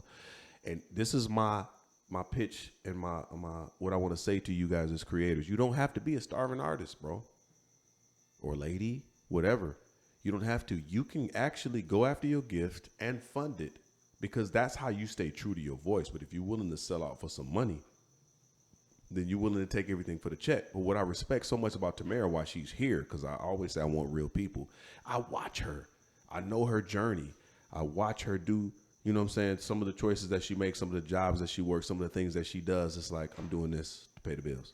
I'm doing this to fund my gift. I'm doing this to buy a camera crew to do this. I'm doing this to be able to. And to me, that is the ultimate when you're in this field, because now then you're able to control your own destiny and stay true to your morals and your values, is by basically staying like, I'm going to just fight with two hands. And I respect you for that, Tamara. Thank you. I want you to continue to do that no matter what. I know I don't have to tell you to do it, but you're going to do it anyway. Absolutely. You know Absolutely. I'm a dirtbag because I've been through a lot. I've seen a lot. You know what I'm saying? Like, I'll give you an example. I had 3 sons. And it's really hard for me because I lost one to a DNA test. To find out that little nigga wasn't mine. It was rough. Jake Quellen. Jake Quellen. I was just about to, how did you know? I was just going to say that. That's my name on Instagram. Jake Quellen? Is there a Jake Quellen in this house? Jake Quellen. Is there a Jake Quellen? We're Present. Jake Quellen. What part of Canada are you from, Jake Quellen? You know, y'all have been saying Toronto, which is a local place that everybody knows, but I'm actually from Hamilton. Yeah, I used to also lie about that too. So Beyond, okay, be yeah, 'cause real. it's like you don't want to Jay be Quillen, from, when I was younger, you didn't want to be from Hamilton. So you're like, I'm from Burlington. which Why? is like Why up not at- Hamilton? We're just from the street, you know. Oh shit! Like Hamilton is the downtown. hood. There's a bunch of hood. It's a blue collar town. Oh shit! That's what I fuck with. Blue collar towns. Jay Quillen. Wow, this is Jay Quillen. Everybody, tell them about yourself before we get into this shit. Yeah. So about me. So I actually do thrift and vintage clothing. So I'm the Lost and Found Chic on Instagram and TikTok. Lost and Found Chic on Instagram. You know what I'm saying? Holla at her. What do you specialize in? Just vintage clothes? Like motherfuckers just come in, they want to get some shit from the 70s, they can holler at you? Well, not only that, I'm actually a serial thrifter. So I Oh shit. cannot Explain what stop. the fuck that is. A serial thrifter. I'm Exactly gonna what eat. it sounds like. So nonstop thrifting all the time. Always looking for a good deal. But yeah, I love vintages. I love anything that's unique No, that fuck you with that. haven't seen before. I love a basic look now and again, but something that shows your personality, Yeah. something that's different. That thrifting shit is in. I saw this white dude the other day with a FUBU shirt on. And I was like, I was so puzzled. He was a young dude. He was like 20. And I was like, bro, do you know what that means? He was like, I have no idea, man. I got it from the thrift store for like $6. I was like, oh shit. Yeah. He has no Everything's clue. in. Everything's in. The thrift store is what's in. Okay. I saw you back there when Tamara was up here and we were talking about Bronx Tale and unlocking the door. And I saw you unable to contain yourself in your seat. Angry, yeah. Yeah, talk to me about that. So after watching that movie, I had taken that on because I got that for the man. So I had taken it on, so I do it all the time. You reach over and unlock the door? I open the door. I do the inch Oh my God. You reach over and unlock the door? because chivalry is not dead. Dog, I run into so many people who don't know what the fuck I'm talking about when I'm like Bronx Tale or looking out the back window. Like, so you reach over, you unlock, you do. So what do you find out about the man? Is he deserving? Unless I'm mad. Unless I'm mad. When I'm so mad, you're like, fuck your door. Fuck that door. Really? I'll lock that shit. I'm gonna stay in this car by myself. Really? So do you think chivalry is dead? So I was thinking about it. It's not dead. People are fucking lazy. Talk to me about that. That's just a personal opinion. Obviously, I haven't dated everybody. Yeah. When you're hurt, you're like, yeah, chivalry's dead because like X, Y, and Z reasons of your past. You want to give into that because it's an easy excuse. Yeah. But it's more of the same of maybe you not speaking up for yourself. More on that. But people in relationship, doesn't matter who they are, it's the efforts that they're putting in. Right. Little or big or whatever. Yeah. If you're not doing it, there's probably other reasons, but I just think people get a little lazy. I agree. Do you think that the baggage of past relationships that people bring into their certain situations prevent them from actually operating wholly in that new relationship? Or do you think that baggage is like a warning sign of what I won't let happen to me ever again? I think both.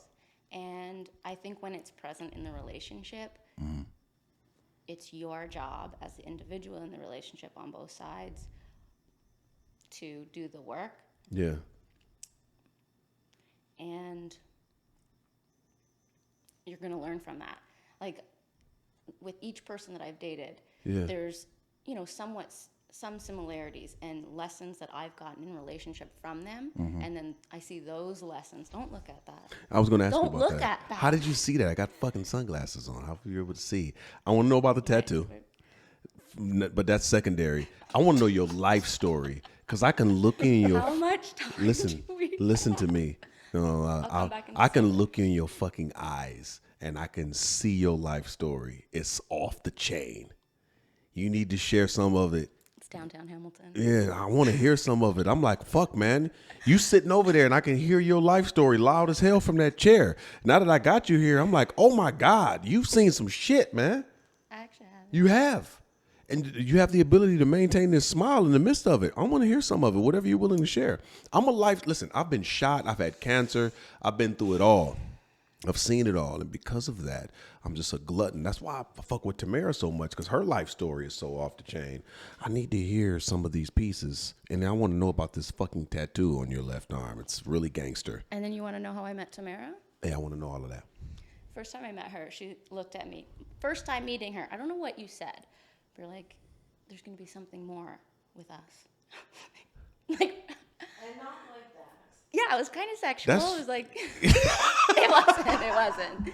All for the love. This is gonna No, be this something was in a more work with us. setting. It was in a work setting. Yeah, absolutely. But she was inspirational. But at that time, I actually used to judge people all the time first on meeting them. And so it took me a little while after working with her. Not that I judged her, but I was like, what? Yeah. And then it played out. We ended up. That's hell of an inspirational, though, man. She saw it. Yeah.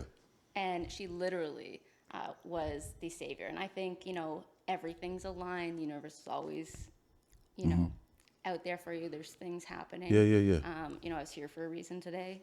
Didn't know about it, but Absolutely. You came prepared. She knew all about me. Like, I know you had fathers. I know about your whole story. I was like, oh, I ain't shit. well, if you're fucking with my best friend, I know you. Yeah, absolutely. This is Tamara's my homie, man. Absolutely. Let's dive into. I got the story. You met her because she said something like, "Hey, there's something more that's gonna happen for you," and it inspired you. What about your story? You got a fucking crazy story. I see it. What do you want to share? So there's so much. So in relevance to what I'm doing now, more recent in my life, what's present for me. So, babe, I'm just gonna do this. So I was a lifetime bartender server, so that's where we met in the restaurant, Tamara and I. And so I've always been on the other side of the bar. Right. And recently, my guy, love of my life, if there was anything, just like a little pre-story, if there was anything that we fought about or argued about, it was like drinking. Yeah, absolutely. How many did you have? How'd you get home, etc. Hell yeah. I know that And, story. Yeah. Yeah, so he unfortunately got a DUI recently, lost his license, huge accident, not with anybody else, no one got hurt, thank God, but 2 mornings after, he's like really in this regret, like I'm seeing this as his partner, what he's going through, and my personal feelings aside, he's like, 2 days later, he's like, we're gonna get out of the bars. We are Nice. Yeah. As like a lifestyle change. That's what he's saying. Yeah. And as a lifetime restaurant worker, you're Shit. Fuck Yeah. yes, let's do this. So yeah, he's talking this crazy shit, and I'm like, honestly, you get your parents' blessing. Just know that we're gonna do this. Because the next thing he said to me is like, you're gonna do Lost and Found Chic full time, and I was like, if we're gonna do this and go in, yeah. So I originally quit, but just funny story around that. I originally quit, and then they had me come back. So now I do 1 day a week at the bar just to That's not bad. keep a job. Yeah. Wow. That's fire. So by you making that choice, it almost, and I wouldn't even say almost, how's the relationship now? Now is more healthy? Holy shit. Him on his own, just as me like watching him, he is like excelling. He's looking better than he's ever looked. Yeah. Excelling in his own career and what he does.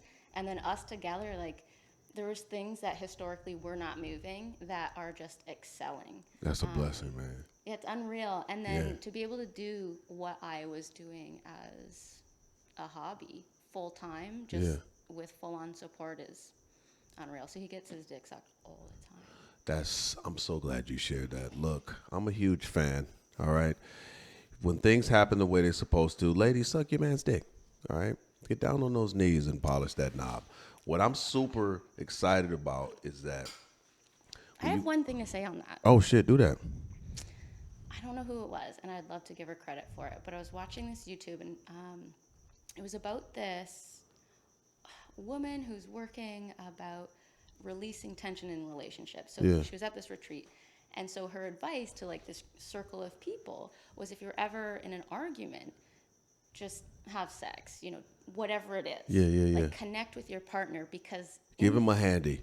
instantly, no matter what it is, that tension is going to be released for both of you. Yeah. Come back to the argument after or whatever you want to do, but yeah, so it's been the best advice. Langston, how do you feel about that, man? In the middle of an argument, your girl reaches over and gives you a handy, and you spray, an angry one. and you spray all over your t-shirt. Do you want to argue after that? I mean, that's how I win the argument. I'm like, no. If you ever want this again, you're gonna have to comply. All right. If I just give it up in the middle of the argument, then they win. Yeah. And it's like no. We always win. That's why Huh? we always win. I agree, man. See, I've got to fight that. In the middle of the argument, I don't even know if I ain't gonna lie, man. Maybe I'm toxic or I don't know. But sometimes, and I'm in the middle of an argument, I got a raging hard on. Like, oh my God. Okay, that does happen. Yeah, that's what I'm saying. I'm in the middle of the from your argument. past. Let's get into that a little more. My past? Well, This is my show. Fuck you. I'm in the middle of an argument with a huge boner. Like, why don't you just reach over and just grab my dick? Fuck it. And when she does it, I'm like, there's a single tear. a little bit. This diamond that rolls down. And then after I spray it, I'm like, what was I even mad about again? You forget. What's all this tension? Exactly. Love wins. It's proven. That's how they win. That's funny. What's That's your a love tactic. language? Physical touch and words of affirmation. Talk to me while you're stroking my pipe. And then I spray out and I'm like, what was I even mad about? I don't even know. I don't even remember. She's still mad. I want you to know that. I need you to remember. You She's need to still write mad? it down before the handy. Let me tell you what takes finishes. away the anger. At the back of every woman's vagina, there's a button. At the back. If a man is able to hit that button, she can shut the fuck up and don't remember what she's arguing about. Do you agree with that? Lip smacked. Lip smacked. There's a button. I can hit that button. I hit that fucking button. You shut the fuck up. What are we arguing about? I don't know. Let's just go get Carl's Jr. All right. Let's just go get Carl's Jr. Your story from Hamilton. You've seen some shit. Okay, so you and your guy right now, y'all work through. And I want to talk to my viewers about that. That's fire, because when you're with someone, you can make a lifestyle change. Because some relationships lean on drugs and alcohol. You know what I'm saying? Drink, do drugs, we fuck. Drink, drugs, fuck, or whatever or we argue, do drugs and drink. But if you're able to say, let's do a lifestyle change, y'all can do it together. That journey and bond just has y'all like, it's fucking solid. Yeah, the only, there was one pit in my stomach prior to that, and it was just where is that going? Where are we with that? Because I was a no. Yeah.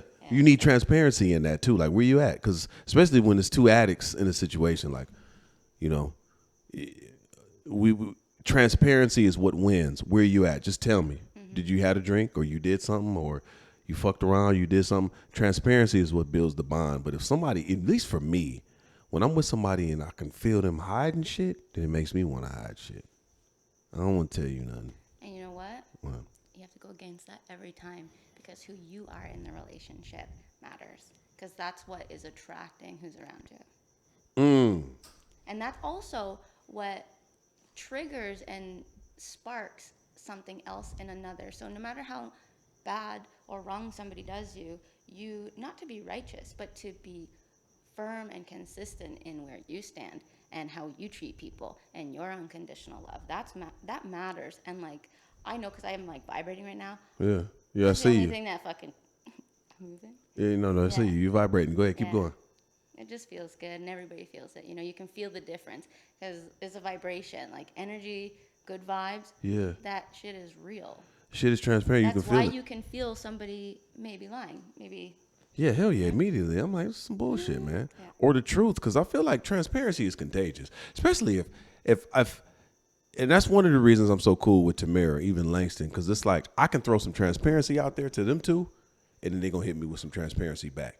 And it's damn near like a ping pong effect. And those are the people that I like to be around. But if I pop some transparency off and you just oh, for real? Yeah. And you don't say shit, I'll be like, that's crazy. That's crazy. You did that? Oh, okay. Oh, you got it. You a sex addict too? Are you a sex addict? Oh, that's great. Motherfucker, you are too. That's why I felt comfortable telling you. You know what I'm saying? But when you don't say, I don't know. Sometimes I just throw little nuggets out there to see where another person is at. And then when I get feedback, I'm like, oh, this person is my tribe. But if they're restrictive, one of the things I just despise is just fear. Now, I think we get that way if we've been hurt in relationships. You know what I'm saying? We get hurt and we put these walls up. But honestly, for me, one of the things that took me a long time to realize is I attract people everywhere I go. everywhere I'm at. But just because I attract people don't mean I need to let them in my inner circle.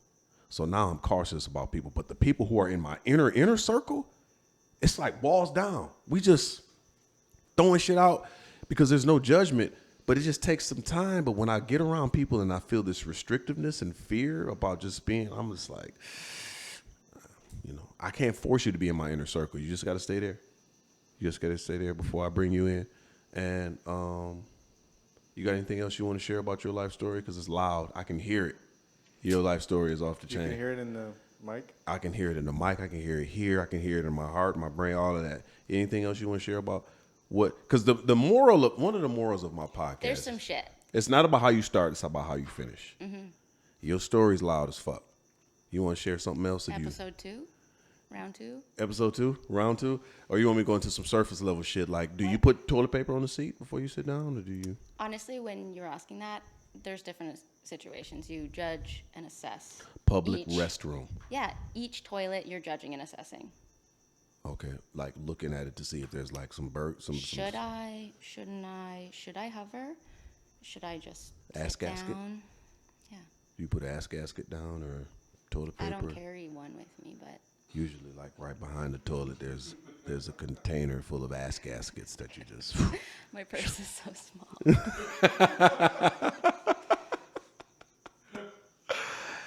Ass gasket. I'm an ass gasket guy.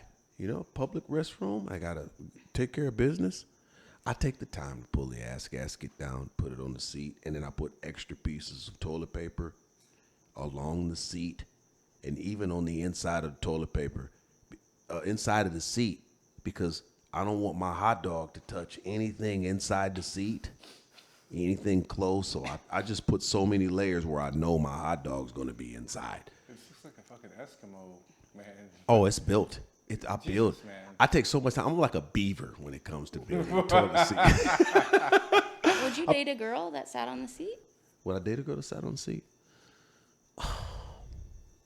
That's a no. That's a good question. Are you I don't a know. seat sitter, man? I don't know. I never thought about that. It depends on Just what kind picture your face and her booty.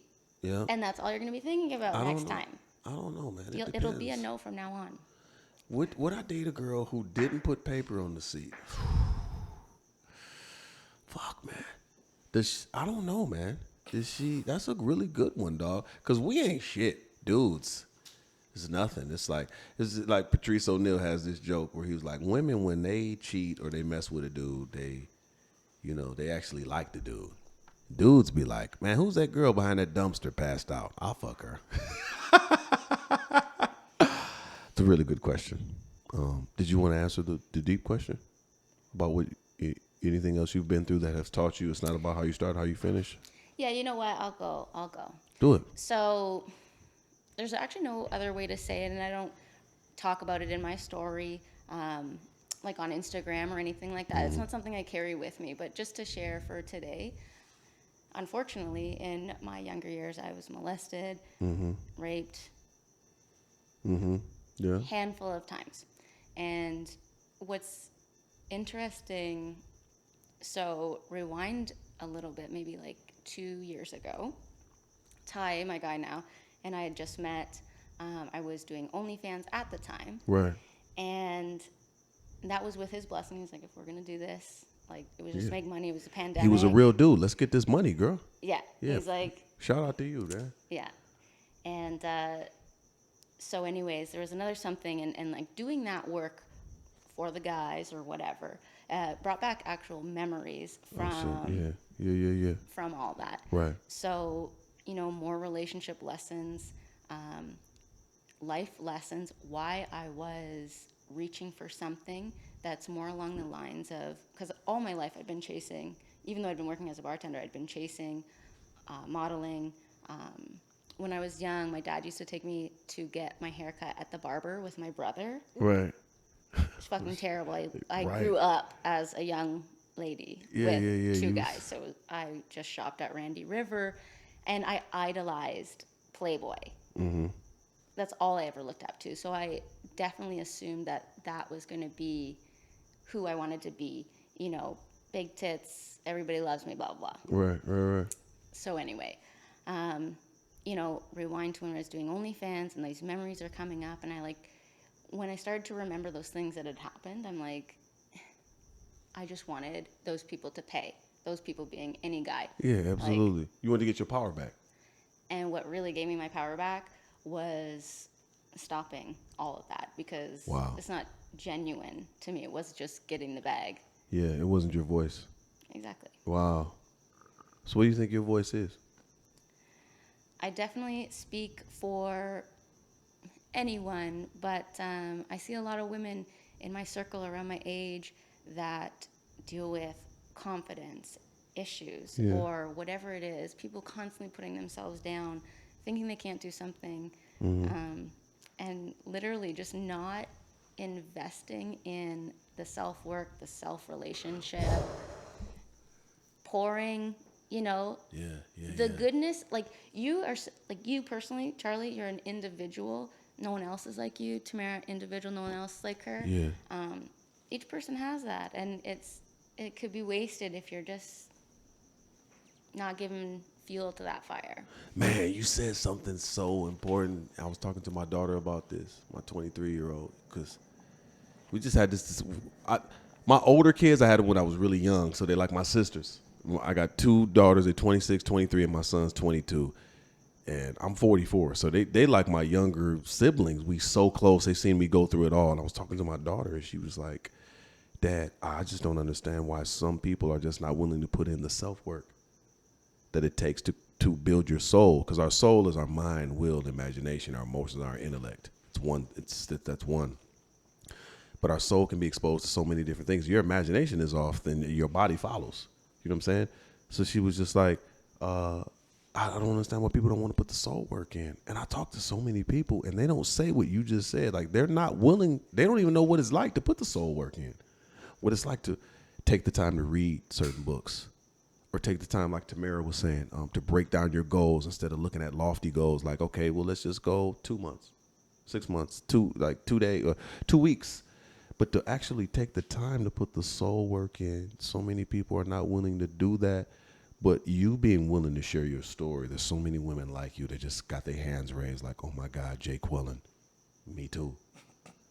I've been through it too. Yeah, it's they want to hear it, but not too many people are willing to share. But it's like, you're bold enough to say, this is what I went through, and this is how I got out. I put the soul work in, and this is what I want to share with y'all watching. Like, we've all been through it all. I had cancer when I was 15. I couldn't control that. You know what I'm saying? 2 surgeries, 8 months of chemo. I was mad because I lost out on my childhood. All I want to do is play football. And I was just like questioning God, like, why?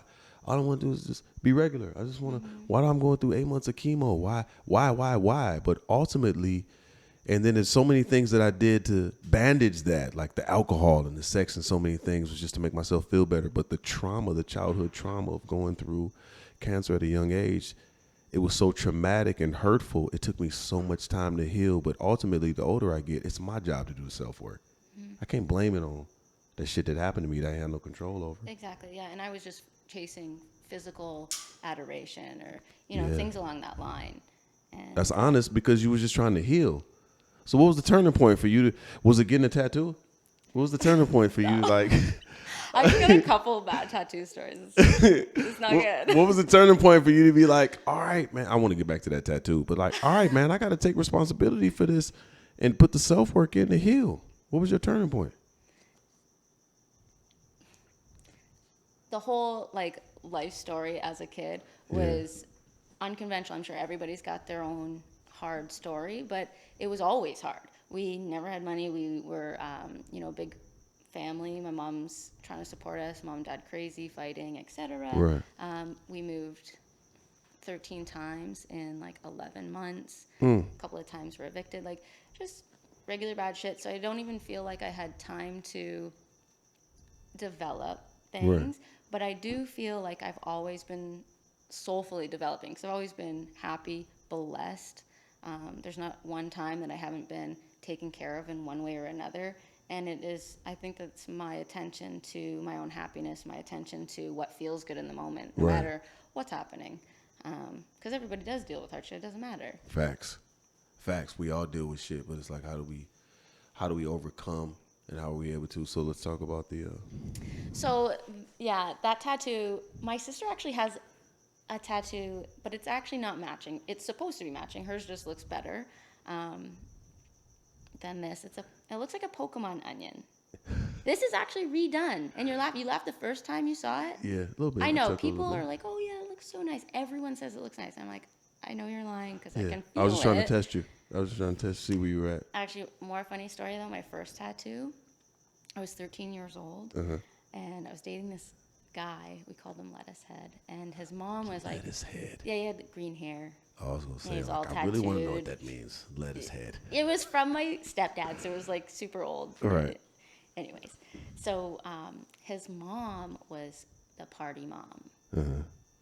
Crack cocaine, like everything. You go to that house, you have a great time. So when I was 13, she actually signed for me, which was the worst thing to do for a 13-year-old because no 13-year-old knows what they want Absolutely. to get.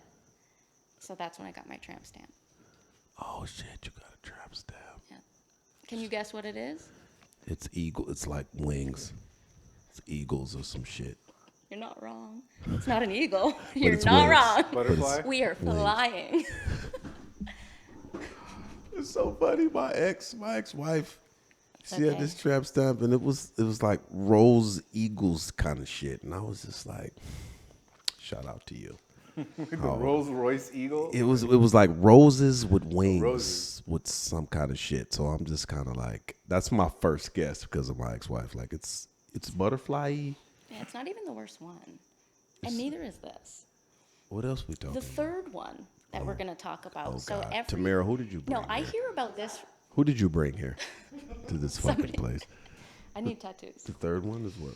Yeah, so it's in the center of my back, but it's actually not in the center of my back. So every Oh, time it's a little off the Ty spine? hits me from back, he always comments. He's like, it's a little... Why he hitting you from the back? He's like, it's crooked ass tattoo. I'm still gonna spray, but it's crooked. Let me shoot some cum on it. What is it actually? Don't tell me it's like a Mickey Mouse or a Tasmanian devil or some shit. No, I don't know what it is. You don't know what it is. Well, wouldn't know how I could explain. It's like a flower, sand, spiral? Is there a spiral in it? I have 3 spirals on me. Shout out to you. Were you spiraling out of control at that point in your life, or? Yeah.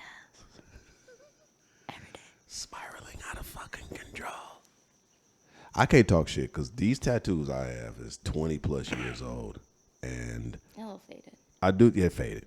I do this show called Roasting in Public where I go out in public and ask people trivia questions. Tamara's been there all the time.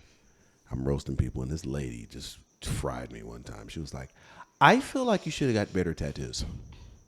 They're faded. I can't even. And they've been on me so long, I don't even like realize like, oh shit, these shits is old than a motherfucker, man. I need to either get them touched up or just lasered off. I don't even look at them no more. Is that how you feel about the spiral? Mm-hmm. Yeah, every single tattoo I have except for 1, And the lettuce? 2. Yeah, I'll probably get that redone too. At another time or removed. We're just. Tamara, you have anybody's name tattooed on you? Did you ever do that? How many times? Once? Once. That's honest. Did you get it covered or is it still there? It's half covered, yeah. Half covered. You ever get anybody's name tattooed on you? Name? No.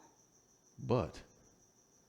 There's a but. I see it in her eyes. Yeah, so I've actually been married before, so I don't want to do that again. Okay. And so is my partner. So I would just like to get a little tattoo of a heart on the inside. On the inside, yeah. Never got a name tattooed on me. I've got several people who my name's tattooed on them. How many? It's several. But I never reciprocated. And some of them, I took one girl to do it, and I was like, I'm going to do it too. And she did. I was like, I changed my mind. Wow. And then there's other people who did the shit on their own. I was like, I didn't tell you to do that. You going to get your... Fuck no. Shout out to you. Appreciate that. So you know who you are. You did it. I didn't ask you to, but I'm not going to do it. And I don't think I ever will at all.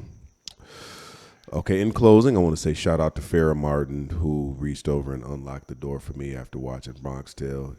You the shit for that. She's a real one. She's a real one. don't know. Shout out to my ex-wife, my first wife, who stabbed my baby mama. Shout out to you. Appreciate you for that. You was a real one. She started the fight. You finished it. You stabbed her 13 times. So shout out to you for that. Everyone lived. Everyone lived. Yeah, it was whatever. I got shot and I'm still alive. So shout out to me. Shout out to Philip Franklin for showing me how to lean in a Sedan DeVille Cadillac. Shout out to Jay Quellen for coming through and sharing her story. Thanks It's for having amazing. me. The fact that you experienced those things as a youth and then did the soul work afterwards, I think is amazing. Tell everybody about your where they can find you again. Yes, I'm at Lost and Found Chic on Instagram and on TikTok. Thanks. Jay Quellen Yeah, is dope. appreciate it. And the motherfucker, I can feel you vibrating as well. Shout out to the dude who called me Draws. It's not my name. My name is Charles, nigga. This dude, I told this story earlier about I was trying to call this girl when I was like 15. And I was like, he was like, who is this? I said, Charles. He said, who? Charles. Who? Charles. He said, Draws. Tamika, some dude named Draws on the phone. Shout out to you, man, for calling me Draws. Appreciate that. Shout out to the BET reality show. You know. Yeah, for letting him know. Yeah, for letting me know what time it was. Like, I was valuable enough, and then y'all sent me the 32-page contract, and then I said I didn't, change that shit. You know what I'm saying? I'm going to be a real dude regardless. Shout out to y'all because y'all drove me to do this podcast. For real. Like, Timing's everything. time is everything. You know how many roles I've said no to? Charlie, we want you to do this. No, I ain't comfortable. That's out of my frequency. I'm not available for that. I've said no to so many roles, no matter how big the bag was. Shout out to y'all because you drive me to do what I love to do. And clearly you were driven to do the clothing store based on something else. You know what I'm saying? Something else happened, it switched, you did that. Tamara was driven to do her content. This didn't happen, and then this door opened up. There's never a such thing as a missed opportunity. We never lose, we learn. Flat out. Malcolm Gladwell, 10K. I'm not going to do that. How much time we got left? We at the tail end? We're pretty much there. You can find me on Instagram at iamcharlienewhart. You can find me on YouTube at Charlie Newhart. My website, ilovecharlienewhart.com. I got a show every first Sunday at the Laugh Factory in Long Beach. It's called Reckless Sundays, and we get wild in that motherfucker. Come through. My next show, November 6th, AD is hosting. Headlining is going to be Slink Johnson and Amir the Miracle, along with Keisha E., Taquita Love, myself. It's going to be a great show. Come through. I got some really dope shit coming out too as well. Yeah. What do you want to say in closing? Anything? Do you? Do you? I love it. All right, man. I'm Charlie Newhart. I love y'all because I love myself. Give it up for Charlie Newhart.